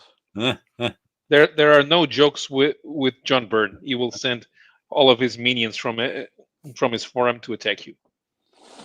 Friar Tuck asked, "Does Marvel have anyone on staff? Does anyone on staff anymore? They must." Oh, there's But they don't Yeah. really have like a bullpen anymore. I don't think. I think they pay them less than what they were paying you in the 90s. That could be true. Yeah, very much. Yeah, Axel was published in Brazil when I was a kid. Fun stuff. Fun stuff. Mm-hmm.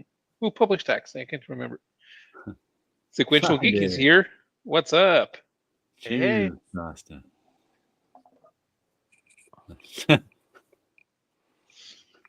That's what Chris meant with burn. Burn North America. That reminds me of that song from LCD Sound System, North American Scum.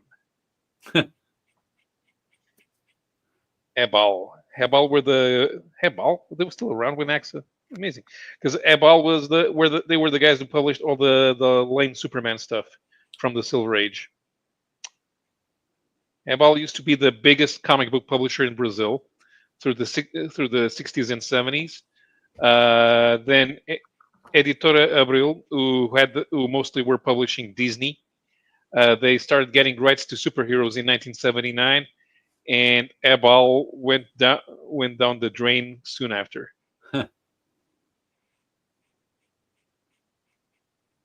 Let's see. Another comic I got this week is another James Tynion written one.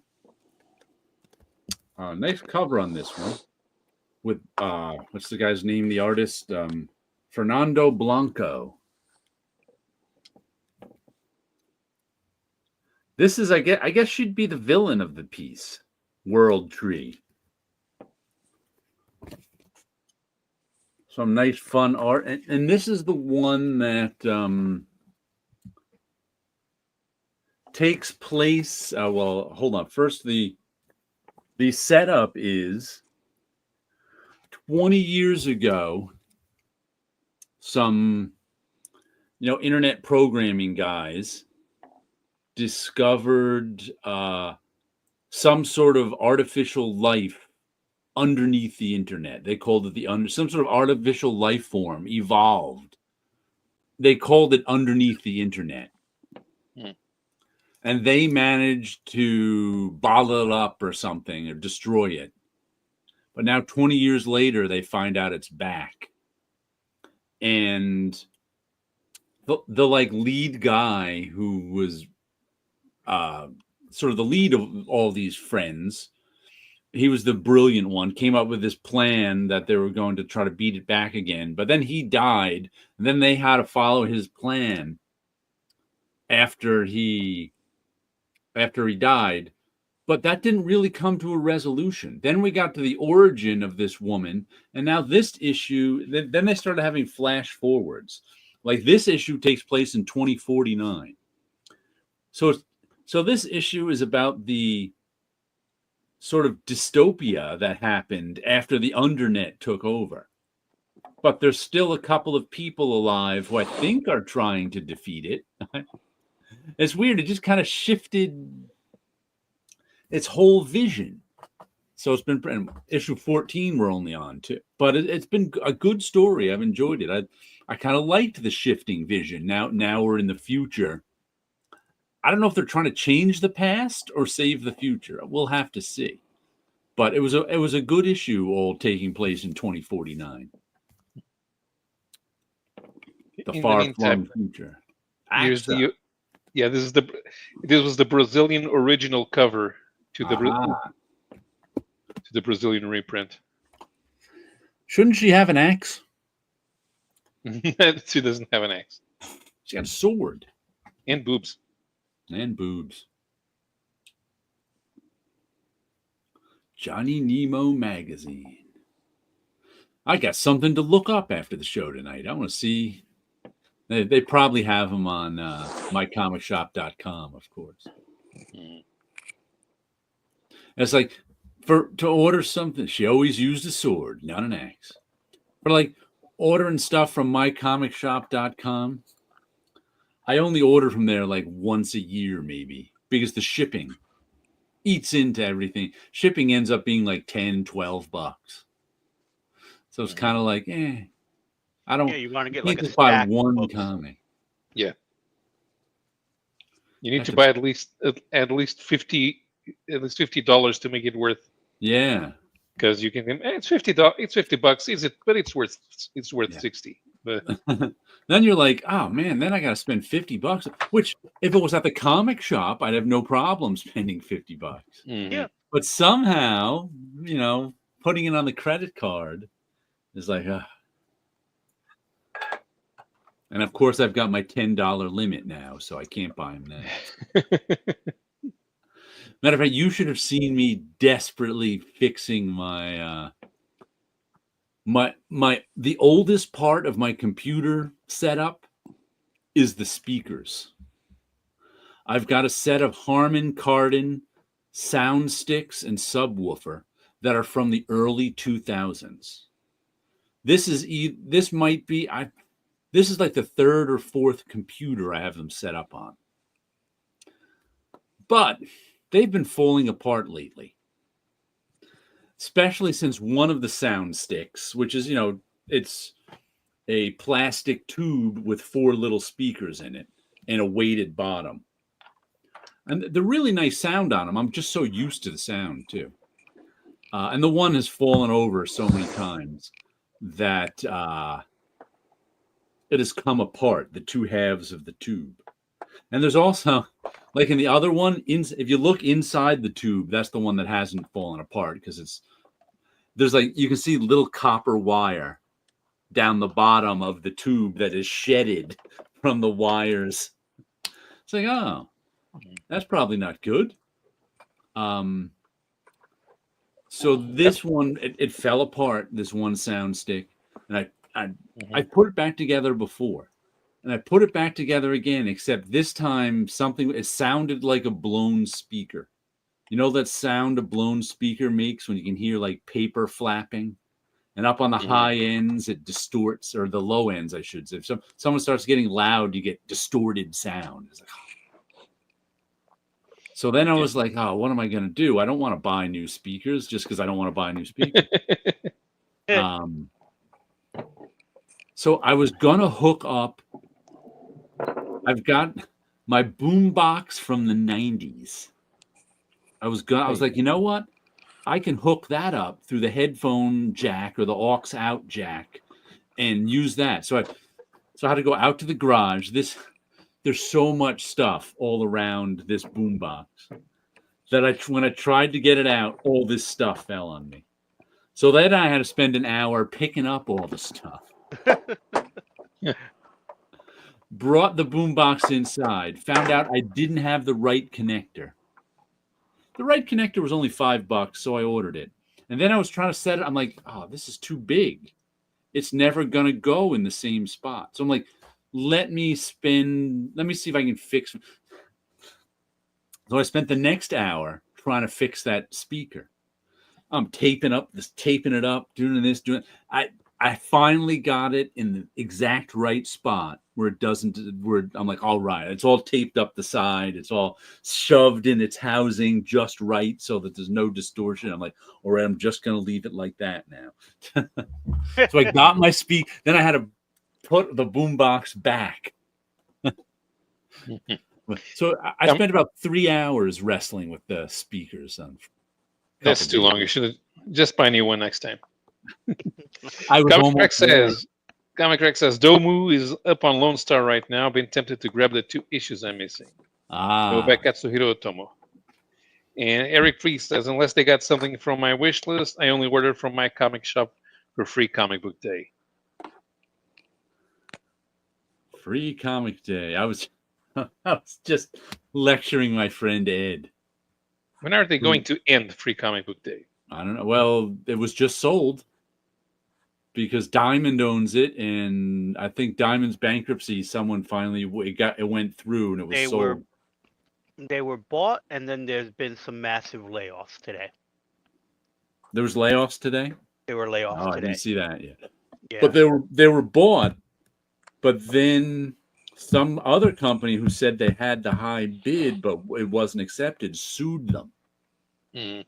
And then the suit finally went away a couple days ago, and I guess that's why there's massive layoffs today. Yeah, so today there was like the buyout happened, so they were bought, and then a few hours later, I read about the layoffs. I did not read about that, but they own Free Comic Book Day now. Whoever bought Diamond now owns that. But my friend Ed,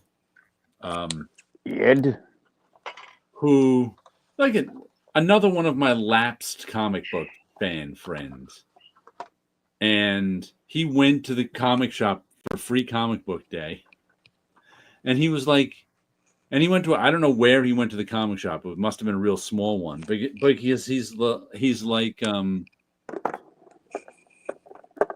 he wanted to buy something because he just didn't want to go in there and get something for free. He ended up buying like a $5 back issue. But he's like, the guy had no new comics. And he said the guy, he only orders comics for his pull list customers. He's like, how does the guy expect to stay in business if he has no new comics? I'm like, Ed, you go into his comic shop once a year for something free and you expect him to stay in business? You expect him to have all the comics you want the one day you go into a comic shop? I was like, so many of my, comic book friends don't buy comics. And they're like, I can't believe the comic book store had no comics in it. It's like, no, there's no one to buy them.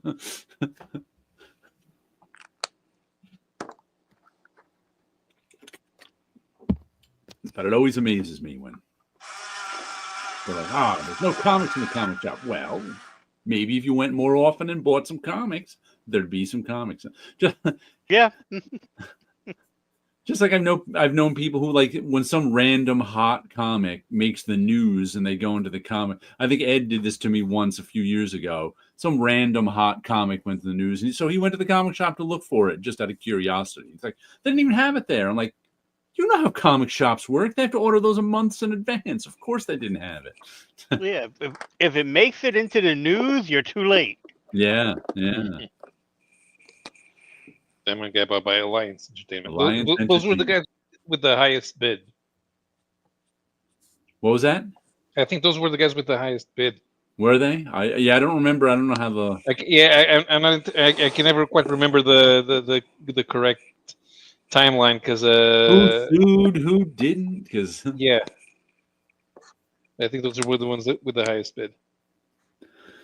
And Timey has to finish some scripts, huh? Yep. You need more coffee. That's like speaking of it. There was another thing he didn't listen to. Did you? I don't know if we mentioned it here. There was just a video on YouTube that was kind of making the rounds a couple weeks ago. A little documentary someone made of. What was the book? Oh God, I can picture his art in the cover. French book. One of the most famous French guys who worked for Disney Animation and then made his book at night. You know it. I just can't think of the name. Yeah. Disney Animation. You know it. We've talked about it here. Yes, it did the Zorro thing. No, not Zorro. Don Vega. Oh, what's his name? But whatever. They had a documentary on him. And the headline was like, artist rejected by Marvel becomes famous cartoonist or something like that. Pierre Allary. What was the name of that book? Something dark. What the heck was the name of it? We've mentioned it here many times. I've never read it. I've always wanted to. Was it? No, it wasn't. I always mistake it for the Warren Ellis one. Oh, well, I'll think of it in a minute. But anyway, his story goes, the story they were selling you was that here was this artist rejected by Marvel who persevered and eventually became a famous cartoonist. And he never said this. The filmmakers did. Yeah. His actual story was he graduated from art school, went to find a job, they didn't care. Heart Skunk Rose. They didn't care about him going to art school. They wanted to see his work. And some of his friends who are now become artists for Marvel were going to show their work to Marvel, so he went along too, but he had no comic book work. All his work was illustration work. Okay, what was the name of his comic? His most famous comic? Black Sad. That's it. That's the guy. Black Sad. Something dark. I couldn't remember Black Sad for some reason. Yes, it's him. It's the cat detective. That's the okay. cat detective. I see now. But like I said, he was just telling his story. The filmmakers are the ones who told his story as this struggling artist who rejected by Marvel, but he persevered and became a best-selling cartoonist. But the actual story was he was rejected by Marvel. He's like, I was rejected by Marvel because I didn't have any comic book work. He even said, I had nothing that I could show them that could show I could draw superheroes. And his consolation job was working for Disney for 15 years. Drawing for Disney. And it's like, that's not a story of the underdog persevering. People long for that job. People aspire to have that job working for Disney Draw. And eventually at night, he and his college friend, who happened to be a writer, developed Black Sod. And so he did Black Sod in his spare time before eventually Disney fired them all. And by then Black Sod was a bestseller. So I'm like, this isn't the story of an underdog rejected by Marvel making it finally.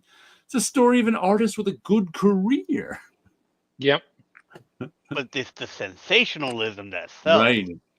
And it's funny, Ed showed that video to his class to give them the whole don't give up, persevere thing. And I was like, Ed, he didn't even pay attention to the part. When he actually went and rewatched it, like as I was sitting there, he's like, what are you talking about? He said he was rejected. I'm like, that's because he didn't have any work to show them. And he went, oh, look at that. I'm like, you didn't pay attention to it at all.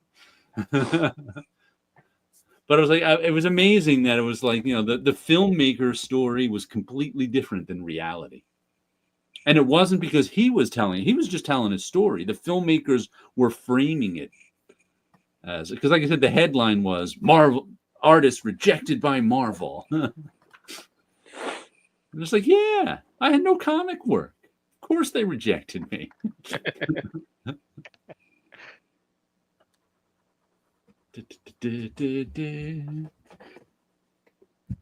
And I got the latest issue of Spawn.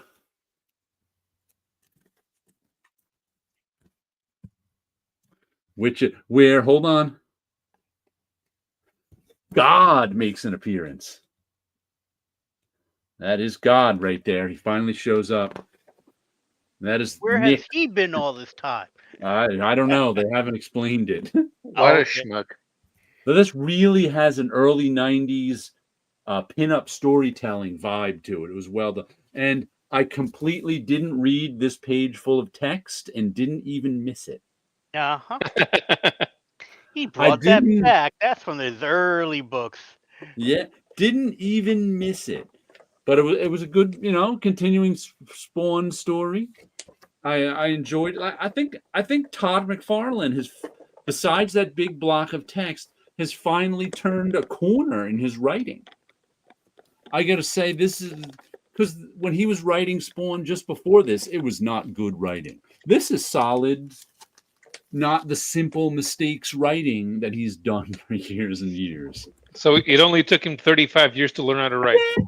Yeah, but I'm impressed he did, because I was shocked. Like when I first started picking up Spawn after issue 300, whenever I would complain about his writing every now and then and point out like basic writing 101 mistakes he'd make that I couldn't believe he was making after 30 years.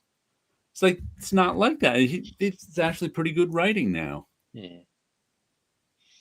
When Timey Wimey Limey worked in Mac DTP recruitment, our tips called Disney Mauschwitz. Yeah.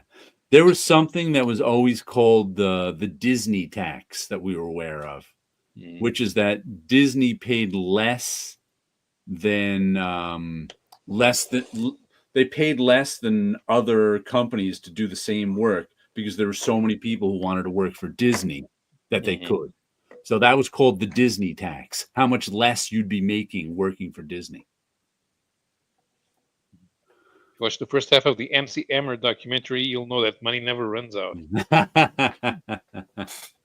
Probably means so. It could.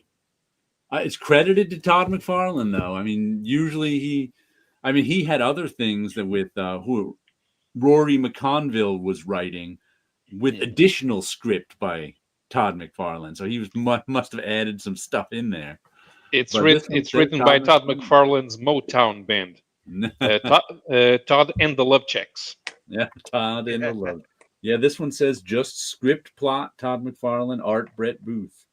So as far as I know, he's the only one writing it, but I gotta say it's better than Todd McFarlane writing of 3-4 years ago. Except I'm still not reading those big blocks of type. No. Don't need them. I'm not taking the chance. Those are there so that nobody suspects that it's not Todd writing.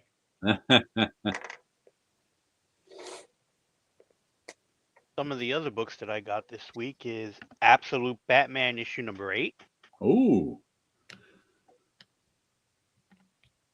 With his logo axe? Have you read any of those yet? I have not, but I know that it's basically that's what's on his chest.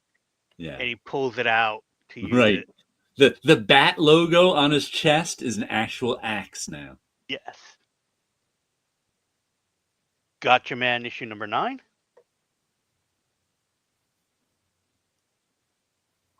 You're going to have to read one series a weekend. I do. I definitely do. And pick one series and read it for the weekend. Another book that was listed as one per customer, Energon Universe 2025 Special, issue number 1. Quintessence. Quintessence, the Transformers, and I'm assuming a G.I. Joe character. They started doing those with the Massive Verse a few years ago. So I guess it's the same idea. The Massive Verse universe would do one special a year, so where they all team up. So, and last but not least, The Amazing Spider-Man issue number 3. Dun dun dun. With no Chris Geruso cover. Nah, I still picked it up anyway. Was it issue number 1 that had the Chris Geruso cover, or 2? Do you remember, Chris? Are you there, Chris? I can't tell if he's gone away or not since Wilson is big. The audio keeps dropping out on me, but okay. I don't Do you know remember what issue if number 1 or 2 that had your cover? I don't think it was either one of them. I thought I bought one. Why would I buy one if it didn't have your cover? All right, Amazing Spider-Man 2. Okay, that was issue number 2. Oh, there you go. Issue number 2 had his cover. I remember because Wilson was disappointed when I found it unreadable.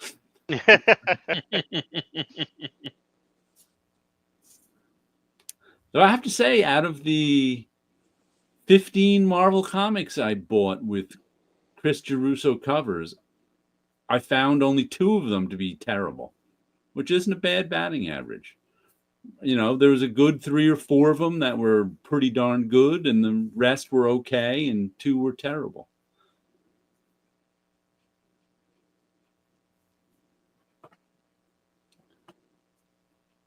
Which I was expecting more to be not very good, just because people complain about modern comics so much.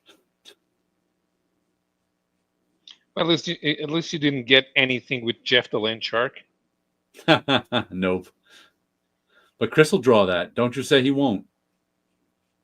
I drew it in when I drew it recently. Jeff the Land Shark? I drew a Jeff sketch. Okay. But it took a long time to figure out what they were talking about.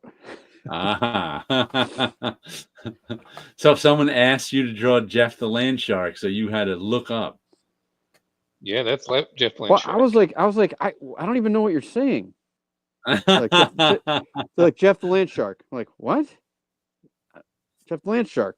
Like Jeff the Land Shark? Yeah, Jeff the Never Land read a Shark. comic book with him in it. Yeah, I hadn't heard it. It was my introduction to the character. But apparently people love that guy. Yeah, for some reason, there seems to be a group of fans who are really into him, and because Marvel editorial only cares about opinions that agree with them,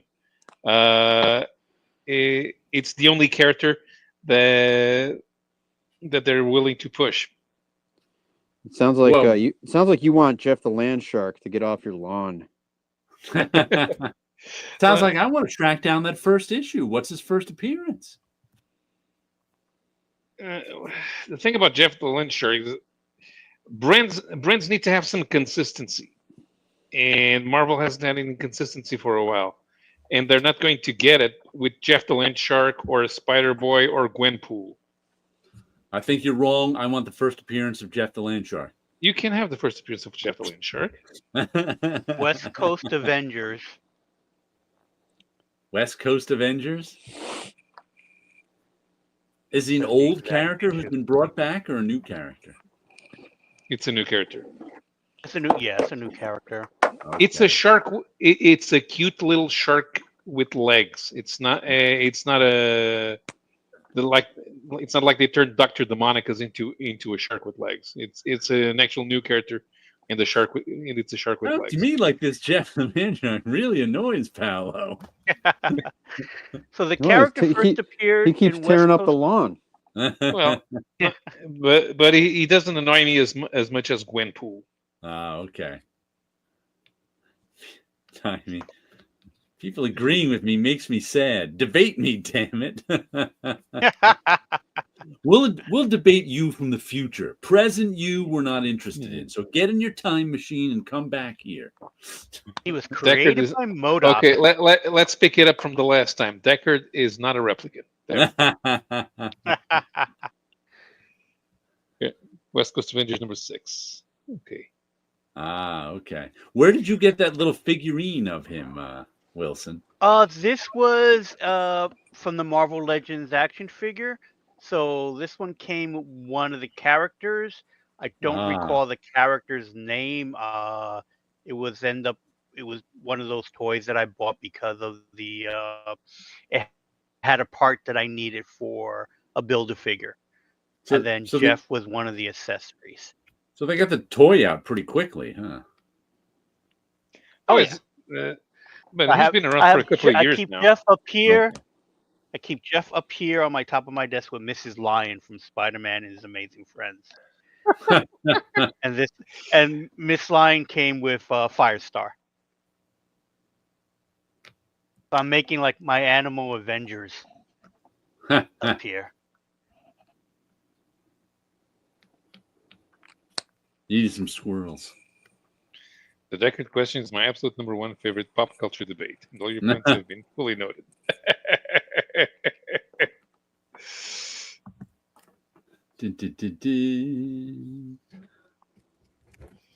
Let's see, another comic I got. The second issue of I Was a Fashion School Serial Killer. This is not FIT. They make that clear in the first issue. And this girl right here in the middle is the fashion school serial killer. She likes to take blood baths. Let's see if I can get a picture of one. Oh, there she is in the last page. 2 blood baths in 1 week. This is Doug Wagner story, Daniel Hilliard art. I've been buying this team's stuff. They did plush, they did plastic. I can't remember the other one they did, but like plush was like the Hillbillies versus the the hillbillies versus the guys who dressed up as plush animals. The plastic was another serial. So they do these real twisted killer stories, and they're pretty well done. So I'm on board with them. And this is just the latest one. They're usually miniseries, so I assume this will go 6 issues. Vinyl, that was the other one. Plush, vinyl, and plastic. And there's 2 volumes of plastic. But good stuff. Have you been to the comic shop lately, Chris? I mean, besides, so you're, oh, actually, how many appearances have you made at comic shops lately? That's right, you have been at them. I was at Free Comic Book Day, and I was pretty much stuck to the table the whole time. So I didn't get a chance. I didn't browse. I didn't see any of the Free Comic Book Day books. Okay. I was just and you've done some cons lately, right?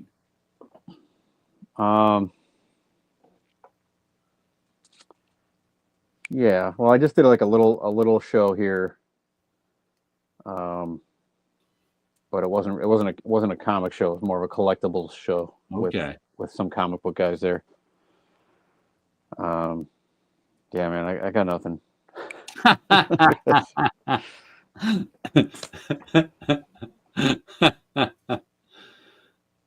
Sequential Geek. So there was an interview at this channel for the comic creator. Everything is super by Captain Rotsteak. He wants to get it. Everything is super. Okay, I don't think I've heard of that one. I don't think I've heard of Captain Rotsteak either. There's a name for you. Let's find out what that is. Paolo will look it up. I will. The channel is Graphic Vandalism, FYI. By the way, know what I started doing this week? Reading Push-ups. Scott McCloud's comic. What was the name? Understanding Comics. Understanding Comics. There you go. I don't think I've read it since the 90s. I was like, you know what? I was reading a digital version of it. I was like, man, I was on the train. I just finished my novel. I was like, you know what? Maybe I'll read a little bit of Understanding Comics. So it was fun reading that. Did you find yourself just going like, yep. Yeah, I already understand comics. That's not really for us. But I was looking for some See, I'm reading it now to look for some vocabulary because I remember how we were talking a couple weeks ago about the lack of comic criticism and how the comic criticism you get is often out of a literary bent, or else us artists talking comics can be all about the art. But I don't know if there's any vocabulary has developed for the two of them together. It either seems to come from one direction or the other. And I've never seen like a sort of vocabulary develop in the middle. So I said, you know what? I want to reread Scott McCloud to see if he's got any vocabulary for me. So far, he really does. He's taking it from the art side mostly. So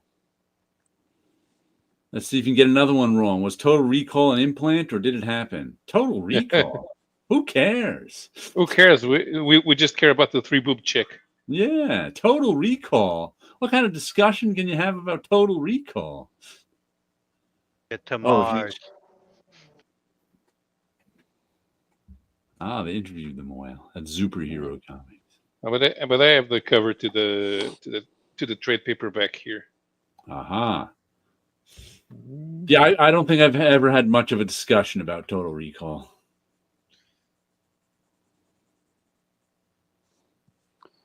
Whoops. Why am I? Oh my god. I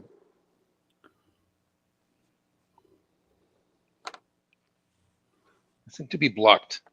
Yeah. I froze. You froze? I can still see you. I can see and hear you. Yeah.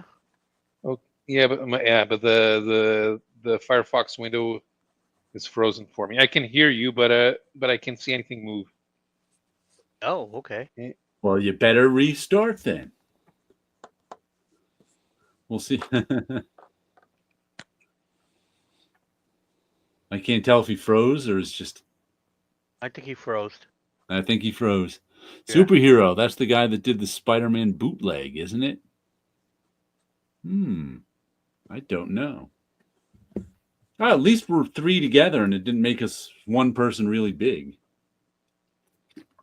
as it's done in the past. Very true.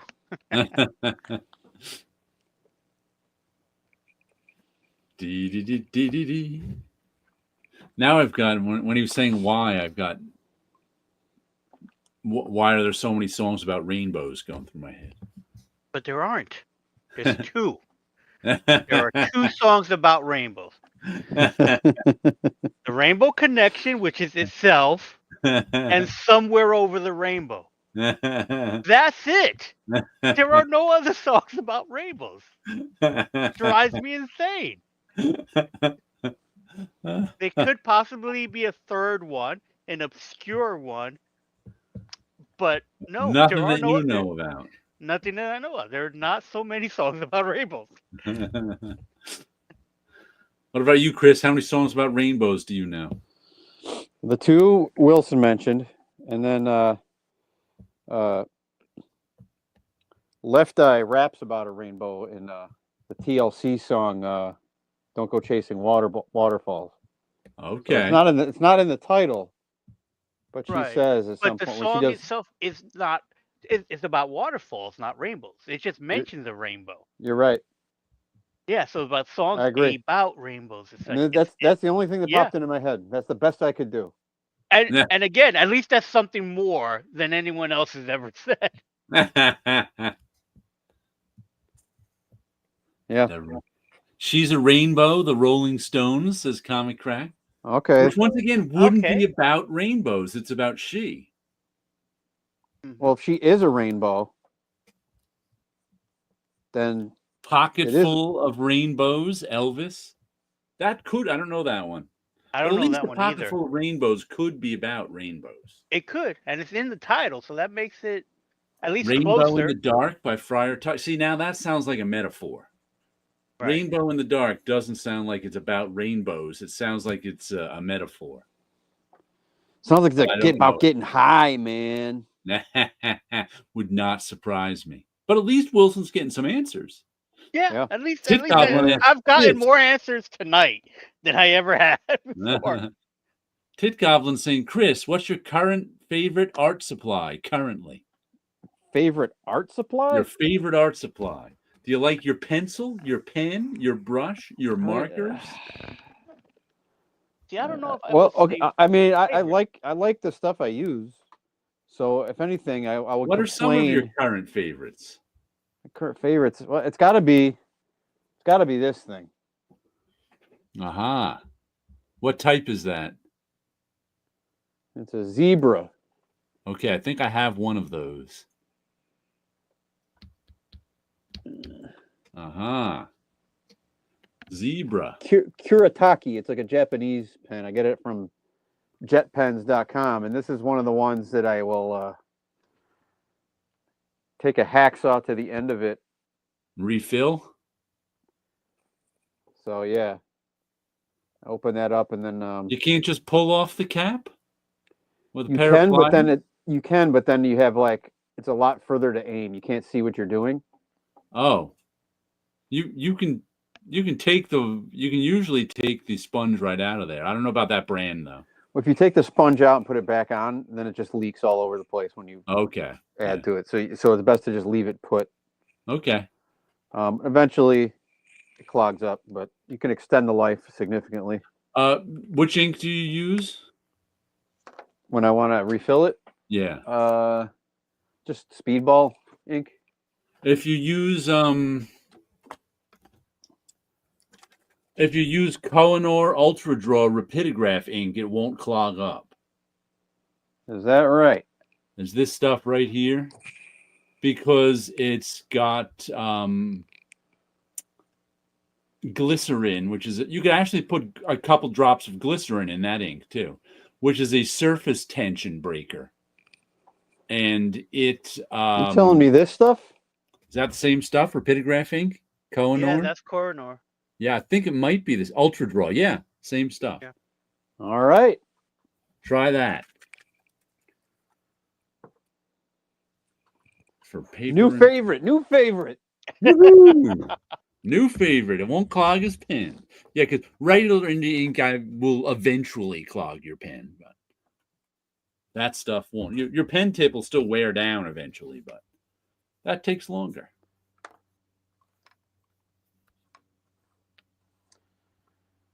And they started making these Pentel sign pens with pigmented ink too. So waterproof pigmented ink. So then these Pentel sign pens I've been using for years aren't pigmented or waterproof, and I'd refill them with my ink, but with these ones I don't have to wait for them to run out. It's already got pigmented ink in there. And there's little brush ones like this too that I like. They're new.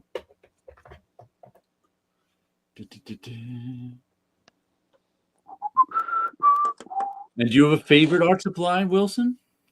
More in the sense of what I use the most, which is my ink pens for doing my sketch cards. So it's like my Prismacolors. Uh-huh. Pens are the ones that I really enjoy using. Okay. So I tend to buy these in bulk, and Right. I enjoy them a lot. And I do have a favorite eraser as well, which is a Korean, I believe it's a Korean brand eraser called Vanish. Looks like this. Okay. And this Buzz had gave them away for free at one of the cons, and I enjoyed it so much I ended up buying a box of them. And I like them because they feel almost like a kneaded eraser. It leaves a lot of residue, but I enjoy it for erasing it, and it works so well. So this is like my favorite eraser, my favorite pen that I use. I've been using this. I tore the label off it. Let me see if I can find another one. I don't know. This one is the label's off it, but they call this one like a crumbless eraser or something. Because instead of leaving a lot of eraser shavings, it like clumps up into one big eraser shaving. Oh, okay. There's that thing. Oh, there's what they call it, a dust Faber-Castell dust-free eraser.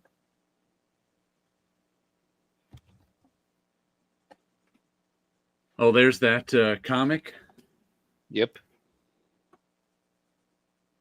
I can't read Everything that is logo. super. Yeah. one Yeah. of those. That's one of those logos you have to be on the inside to be able to read. Right. Be an insider. Nice cover. It's a nice cover. Once again, looking like that Little Lotta cover. By the way, I'd like Tit Goblin's comment. That's a big fucking bottle of ink, Chris. Must be nice living it up. Which makes me go. Let's see.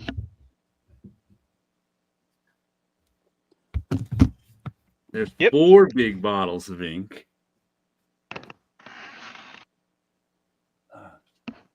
There's a 5th one. This is how much ink I have. I think that's all.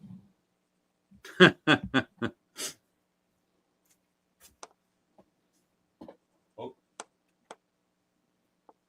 I got this one too. It's not so big as the other ones.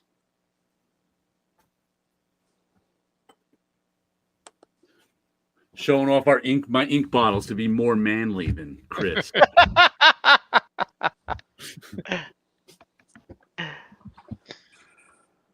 I think you're using the wrong tools to show off manly. I might be. You have to show your barbecue apparatus. I've got one of those battle spatulas.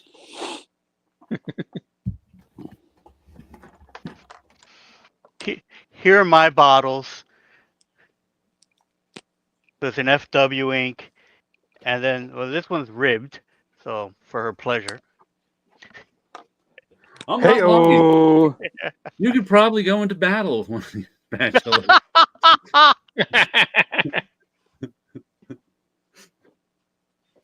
I have a bottle of Pelican ink around here somewhere, but I don't know where exactly.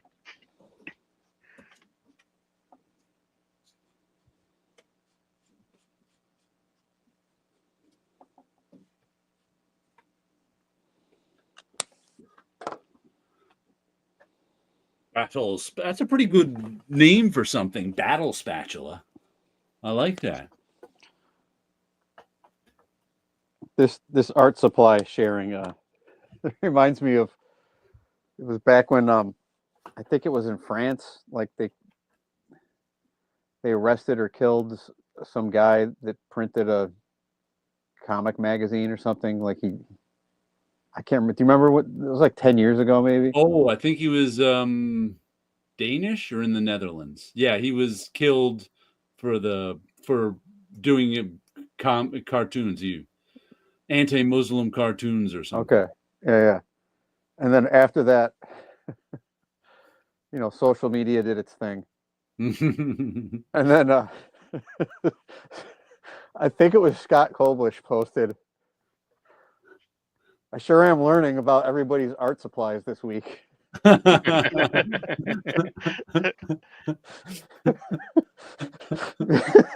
because everyone's posting, like yeah, yeah. in solidarity with pens and pencils and.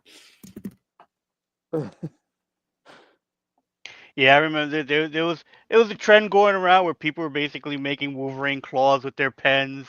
Yeah. Oh, Stuff yeah. like that. That was That it. was going on for a while too. Right. It's like, these are my tools type of thing. I forgot about the Wolverine claws with pins.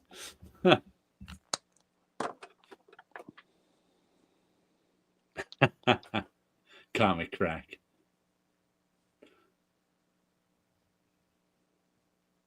It's like a sickness, Jared. All it took was you mentioning Lone Star, and I had to make an order.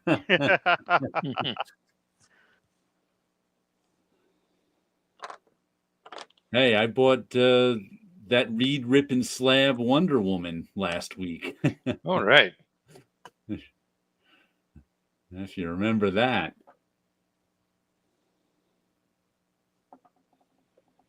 With MacArthur. Mm-hmm. I don't need no broad. I don't need no broad saving me. Don't save me, Let's Wonder see, Woman. another comic I got is The Sickness, Chapter 7.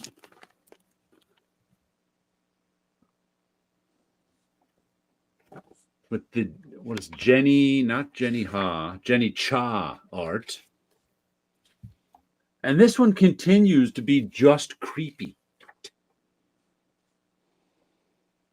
It's a story. And I don't even know if it really counts as a story yet. You can take me off solo.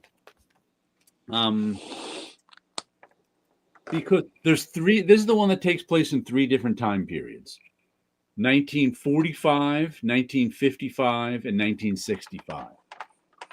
And there's this sickness where you get it and you get all these hallucinations, and eventually you end up being murderous. But it's not widespread. Nobody quite knows what it is. Nobody even knows it's a sickness. They don't necessarily believe the people who it happens to because they think they're just going crazy. So the one story takes place in 1945. I'm still waiting on the Volume 1 collection I ordered 8 months ago, 10 months ago. It's in the shops, but my pre-order hasn't arrived. Oh, yeah, that is frustrating. But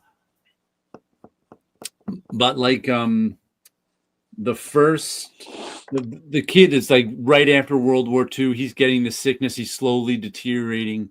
And then the story in 1955 is one doctor who figures out it's a sickness and he's trying to figure out what's going on. His colleagues aren't believing him or whatever. And then 1965 is another woman who's got this sickness. So it's like there's really no plot to it. It's just all creepy things happening to these people who are sick. But this is the one that, speaking, Comic Crack talking about,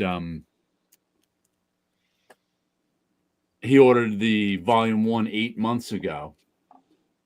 I actually ordered the first, what is this? The first 5 issues I ordered as a subscription from Clover Uncivilized Books / but I think it was like the creators who were actually running it at first. I was like, you know what? Because they offered this is $6 for an issue, and they offered a subscription for the first 5 issues for $30, and if you were among the first 200 people to get the offer, they'll send you every cover for the first issue, which was another 4 covers or something. I don't know if you remember the week that came in. I was like, oh look, now what do I do with 5 covers to the same book? Going to have to But read I the book ordered 5 times. it. It might I be liked something it. different in each one. But I was also like, these guys must be losing money on this subscription. There's no, and eventually, and it's like the first issue came the second issue came a little late. By the third issue, they started using a subscription service to get the books to you. And then like with the next set of books, they were like, I think instead of like $30, it was like $50. I'm like, they were making no money off of that $30. But I was like, you know what? I may as well just get it through my comic shop. There was no real reason to have a subscription, except it was kind of a novelty. Comic coming in the mail. Ooh. So I can see why if you pre-ordered this from Uncivilized Books, they might be slow getting it to you, because I don't think they're... Uncivilized Books also wasn't at Mocha Fest this year. They were at Mocha Fest last year. So I bought a few things from them, but they weren't at Mocha Fest this year. Yeah, but that is annoying when you buy something directly from the publisher and you get it later than it's available everywhere else. That is just like, it makes you not order anything directly from the publisher again.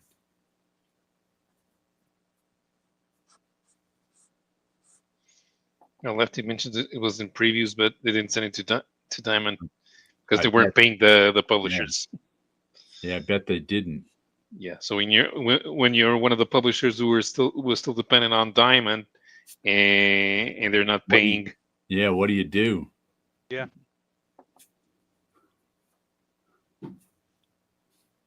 I still don't know what most of them are going to do, because I'm really not sure what the new guys are going to do, and obviously the big ones are not interested in them. Yeah. What is Diamond to do?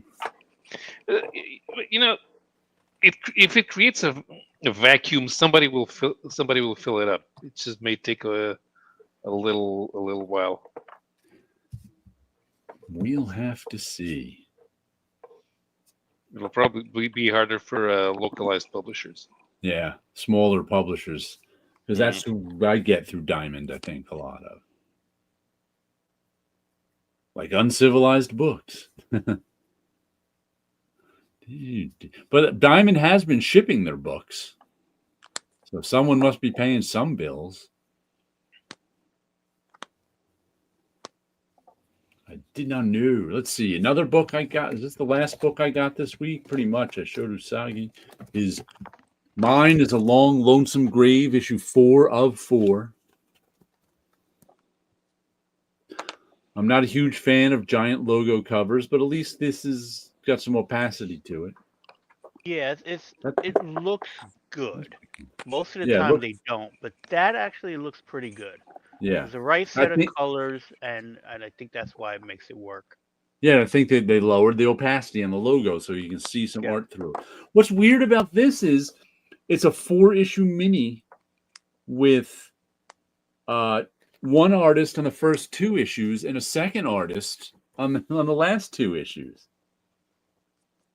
That's just weird. You can't keep your artist for 4 issues? It was a fun story about a guy coming back from out of jail, going back to his hometown, and after 20 years, and finding out that some of the people there were out to get him, some local crime family. So he ended up in a battle with this local crime family. And of course, there was a twist at the end, but it was good. I enjoyed the story. Let me see. Who's the copyright on this? This is from Oni Press. Sometimes the copyright gives you a clue if the writer hired the artist or not. Lies Along were published by Oni Press. Lion Forge is copyright Justin Jordan and Robert Christopher Sheehan, who I think was the first artist. I don't know why they needed Mon House, MAAN House, to finish it. But he did.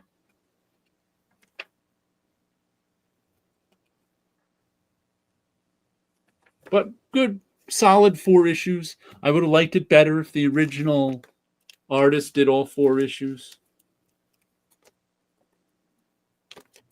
But I didn't know that another artist was going to draw.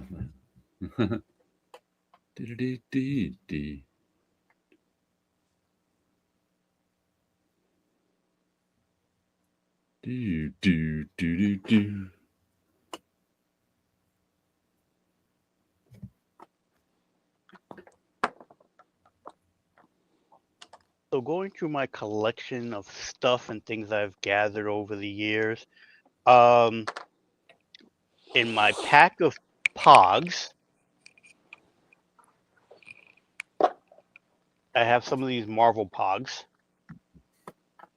and I had colored a few of them for like the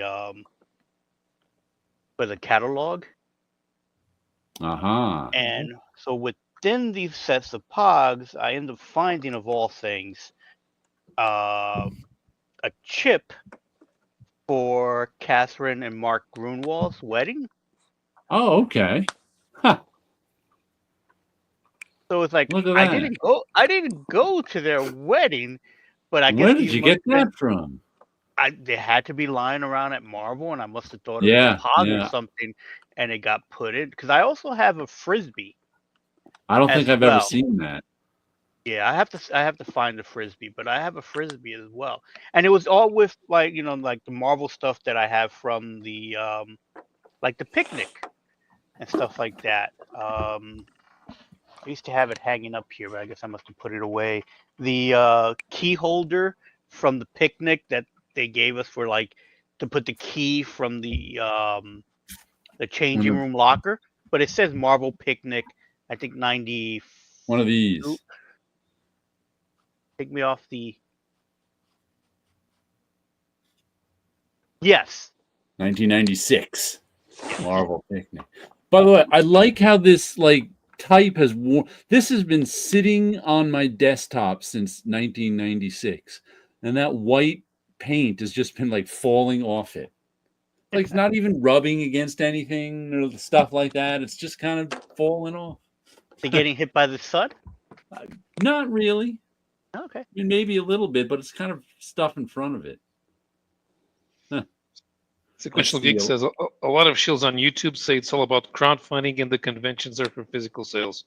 Otherwise, everything should be online now. Nah. I still like it. The problem with crowdfunding is it's the most expensive way to buy a comic. It's also impossible to get any sort of word of mouth around a book because it's not around. Yeah. I mean, I still go to the comic shop every week, so I prefer that.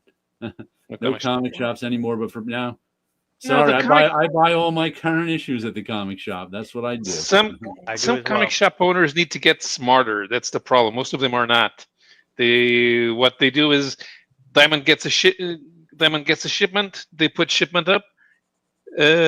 Comics are sold. Wait for next shipment. That's not a business model. You have to do specific things, especially with the indie I authors. think Especially, indie stuff, comic shops help. Don't know. Comic shops are for me. Yeah, they are, but they need indie stuff too. What they need to do is they have to be smart about it.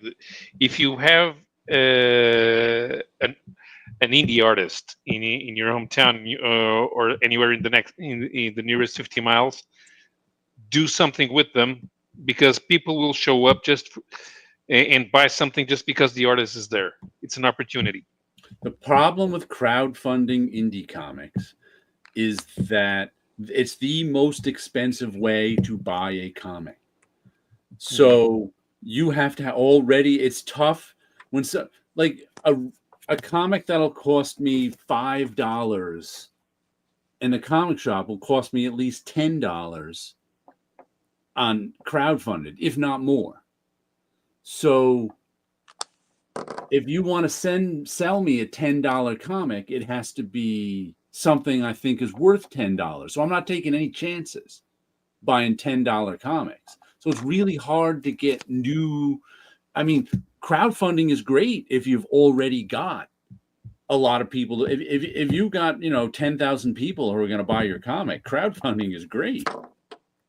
If you don't, how do you get those people?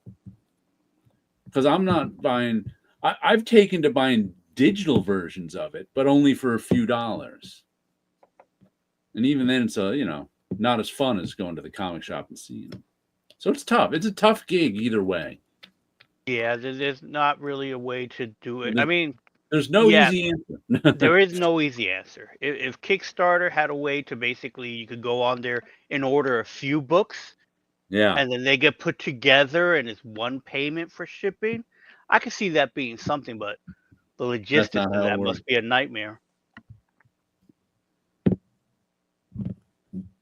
Yeah, because like the only physical Kickstarters I've gotten lately are Dean Haspiel's, and I'm fine with overpaying for Dean's work, but I don't want to overpay for someone I don't know and don't know their work, so that makes it tough. Limited edition before, see, I don't care about limited edition. And the other thing is the word of mouth. You have to have somebody try to look. You always need somebody to look at the comic, try the comic, and tell other people about it. Yeah. And if a Kickstarter comic is going to cost me $15, which it seems like a physical comic, that's the least they cost, and the comic shop version is going to cost me $5, I don't care what edition it is. I'm buying the comic shop version.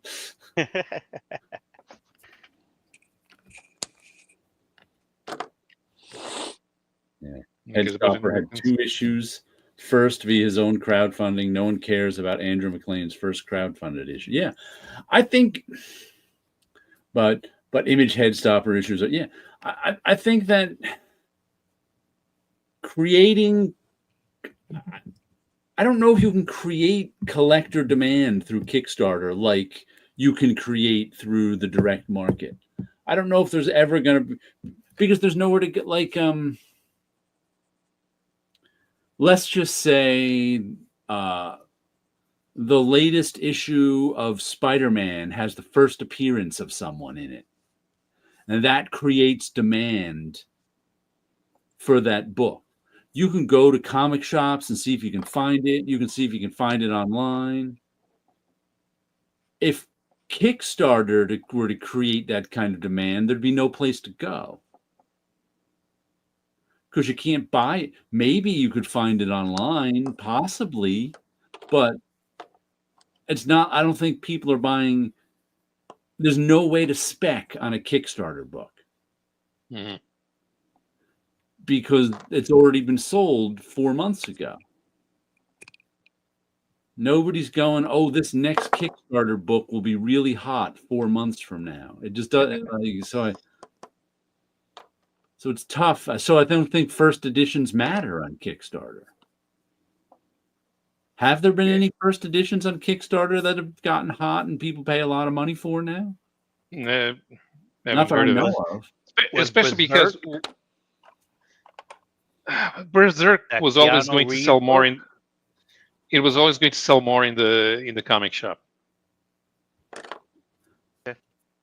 And do people buy? I know Berserk's still going, but I never see it on like YouTuber. I never hear anyone talking about it.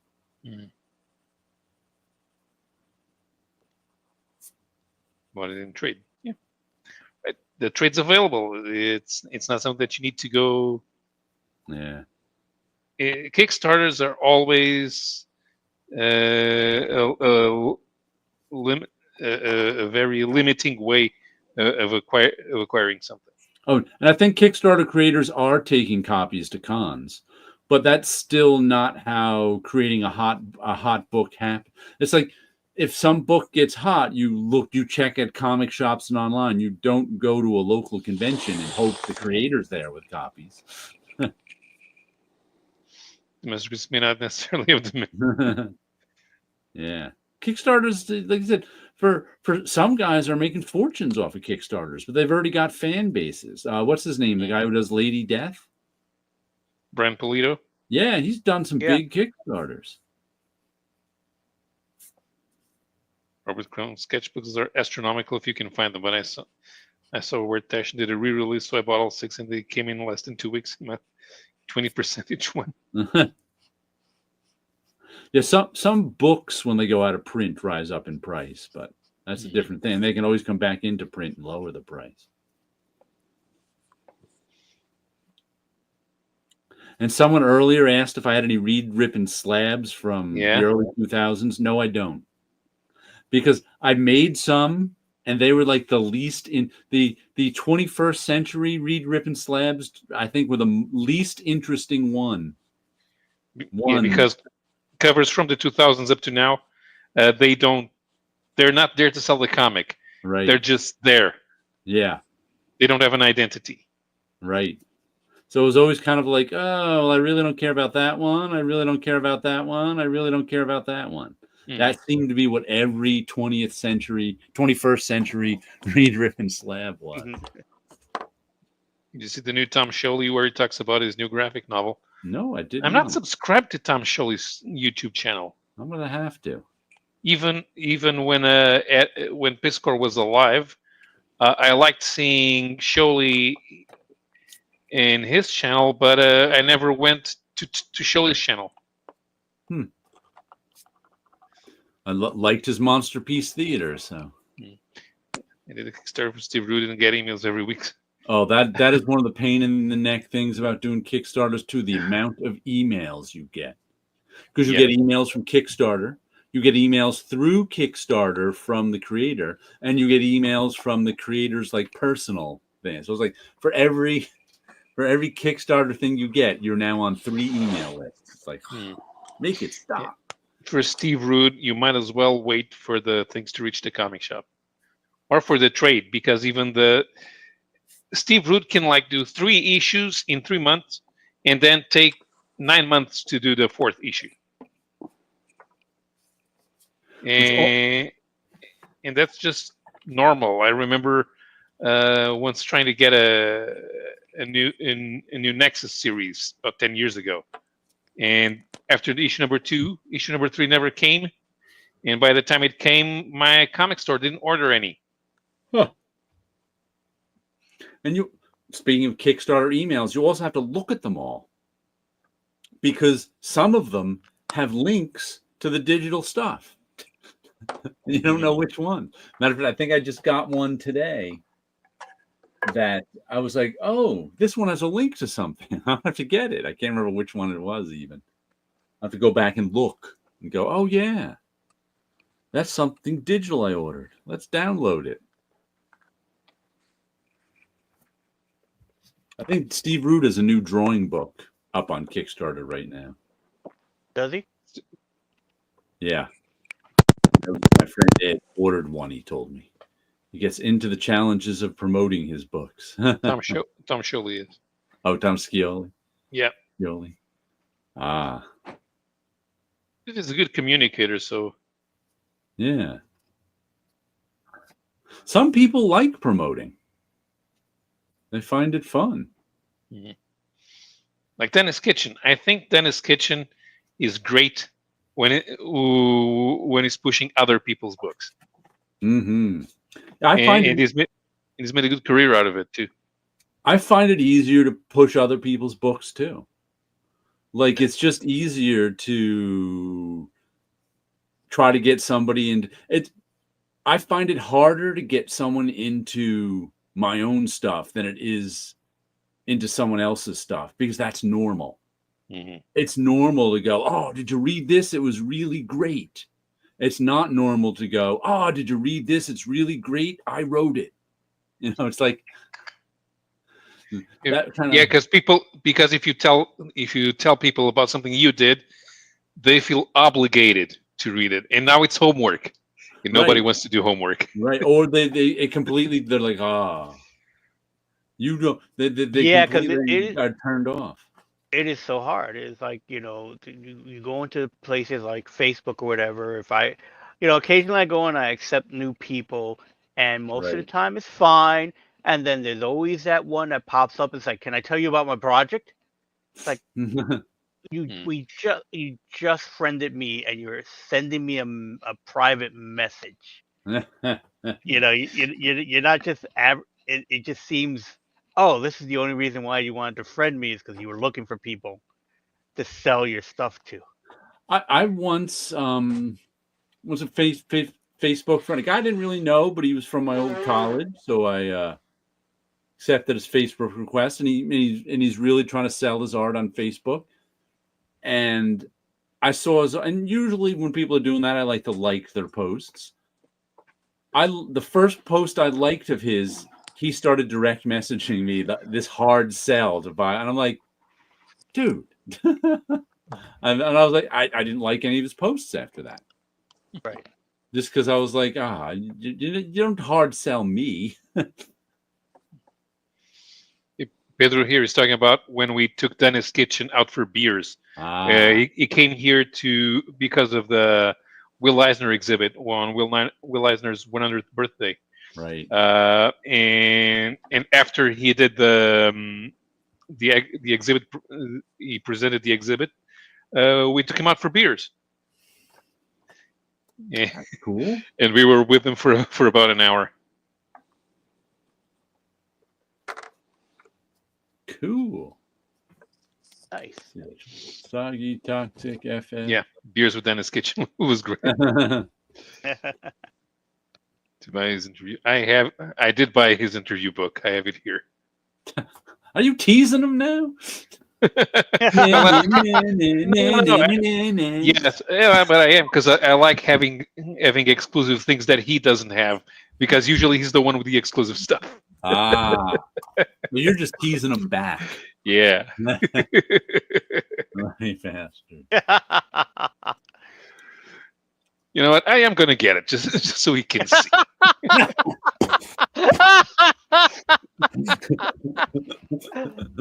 All right. Yeah, like I There said we before, go. this is what social media is. They're book reports. Everything except the kitchen sink. Yes, and I even have sketches. Ooh, look at Oh, that. nice.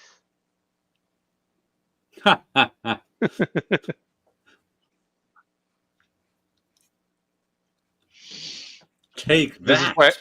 This is the good thing about Europe. We have free sketches. You don't. But the economics here are different. Since we usually buy a book, since the author owns the book, and we buy a book that costs $20, the author doesn't feel good charging for something, charging us even more about something that we already paid for. Vote for Pedro? No way. We're voting for Paolo. That's right. He's going to publish our books. We'll do food books. And Boy, I'll that's an do old free reference sketches. now. I just What is? realized that. That's an old reference. How many years ago did Napoleon Dynamite come out? Oh, I don't know. 21, 22. 21 years ago? Oof. Maybe, I think it's more than 21. My new references can drink. That's a new reference to me. Yeah.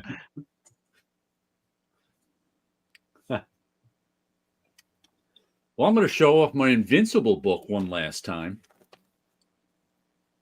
There we go. This For was those that my, didn't see it. for anyone who wasn't here at the beginning, my blind bag.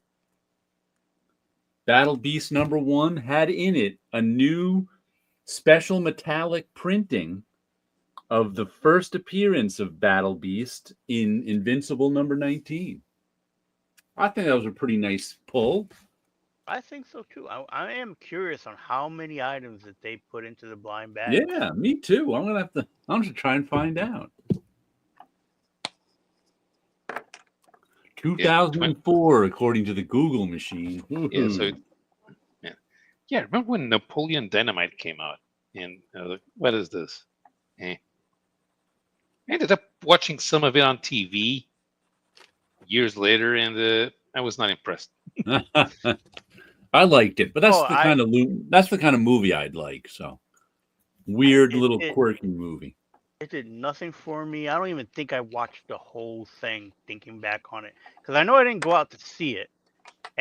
But it was Yeah, I like saw it on cable or something. I would go to friends' houses and they would just have it playing as a background thing. It's like this is what they will have on TV while there's a party going on. Ah. I saw it in the theater, and then as soon as it was available on DVD, I bought it on DVD, and I probably watched it like 3,000 times. All Oh, right. yeah? Nice. It is Chris is the original. it's one of my Dynamite. it's one of my favorites. And Yeah. I don't care if you guys don't like it. I said I like it, you goofball. Obviously, I No, care. I was the one that said I didn't like it. It was me. Paolo said it didn't impress him. Paulo said he was not impressed. All right, Right. so the movie for us is 50-50. Hey, you know what? That's fine. Yeah. It's fine. We've discussed this before a little bit on the show. I'm saying Napoleon Dynamite was the Clerks of that generation. In that Clerks was sort of the first movie made Okay, by yeah. and for Gen X, and Napoleon Right. Dynamite was among maybe not the first, but among the first by and for millennials. Okay, so I could see if we describe it that way. I could see that. I like movies made by and for boomers. So That's his niche. Listen, the great Scout in Cat House Thursday was on TV here this week. It's a Western comedy starring Lee Marvin and Oliver Reed.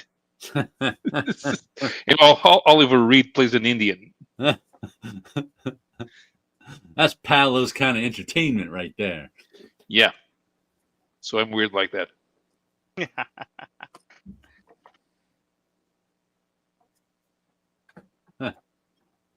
We're gonna paint your wagon. We're gonna paint it. That was Cat Ballou. Cat Ballou was one of those movies that would always be shown at our Boy Scout camping trips when we would stay in the cabins. For some reason, each one of them always had a copy of Cat Ballou. The Boy Scouts. Oh, and before we end, I'm gonna thank Friar Tuck one more time for sending me this trade paperback of Crux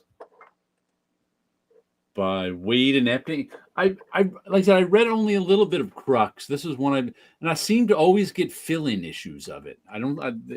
Because Sigil number 42. The way that cross-gen worked was they had a main team on the book, but then every like 6 or 8 issues there'd be a different art team for a couple of issues. And there it was usually like a little bit lesser art team. So I think I got the not Steve Epting is, top shelf. So I think I read the non-Steve Epting issues of Crux, and they weren't as good.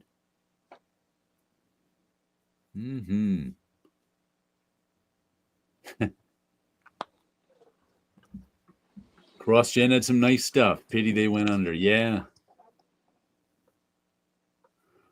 Was the cover from the Incredible Hulk not a color error with gray green? It was intentional. Oh, the very first issue? Yeah, he was supposed to be gray.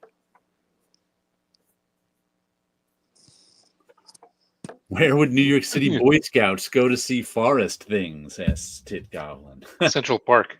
There. During the time I was in the Boy Scout, we were living in New Rochelle, so I was more up in Westchester. So it was easy to go to places like Bear Mountain and upstate New York is where we're doing the camping stuff. There was also, what were they called? The Fresh Air Kids. They would take I kids think those from are the New ones York that were City in and Manhattan and then take them, bus them somewhere. bus them up to the forest, to the woods. Mhm. So they had programs to get the city kids out into the woods.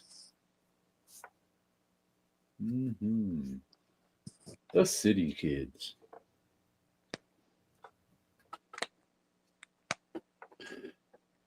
Yeah, we've gone over this before with the Hulk. He was originally supposed to be gray, but it's tough to make gray with the printing process they had on the interiors because it had to be all three colors. And the printing process was so cheap that the gray they got on the first issue they thought was too inconsistent, so they switched to green, which was easier. Mm-hmm. Yeah, because everything they used to make comics was on the cheap end. The printing, the printing, the ink, the paper, everything was super cheap. So it still is. It's better, but still super cheap. Exactly. So that's why that was with those colors. No, I actually bought a magazine today, and the paper quality on that is terrible. Yeah. This thing used to be cheapest paper they could find. Because it's a yearbook, which means that it should be even better than the normal monthly. But no. Nope. Nope. No can do. I was flipping through it. Man, I paid $12 for this? Magazines are expensive. Yeah. I'd say $12 is about average for a magazine these days. Well, it's 380 pages. Huh? And the old days, that would be, half of that would be ads, and it would be $2. Usually this type of magazines, they have about 10% ads if they can get to it. Even back then they would go about 10% ads. Nowadays, they're lucky if they get 4 pages. and sometimes they have to do house ads. Those, like Vogue magazine, had so many ads in it. It was crazy. It'd be that thick with ads.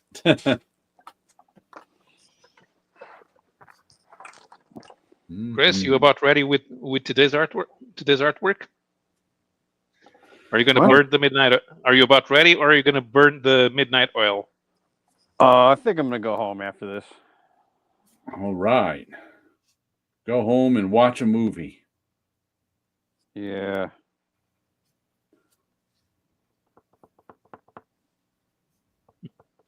They never had any trees. I'm going to give us some ending balloons. That's right.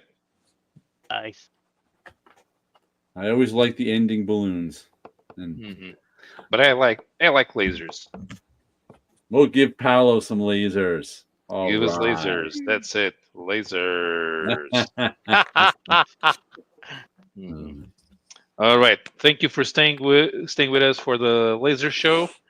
I hope you enjoyed the surprise comics. We'll be on my channel next week. That's right. So we'll see you there. And everyone have a good one. Take care, my friends. Have a great one. Benny Hill. Yep.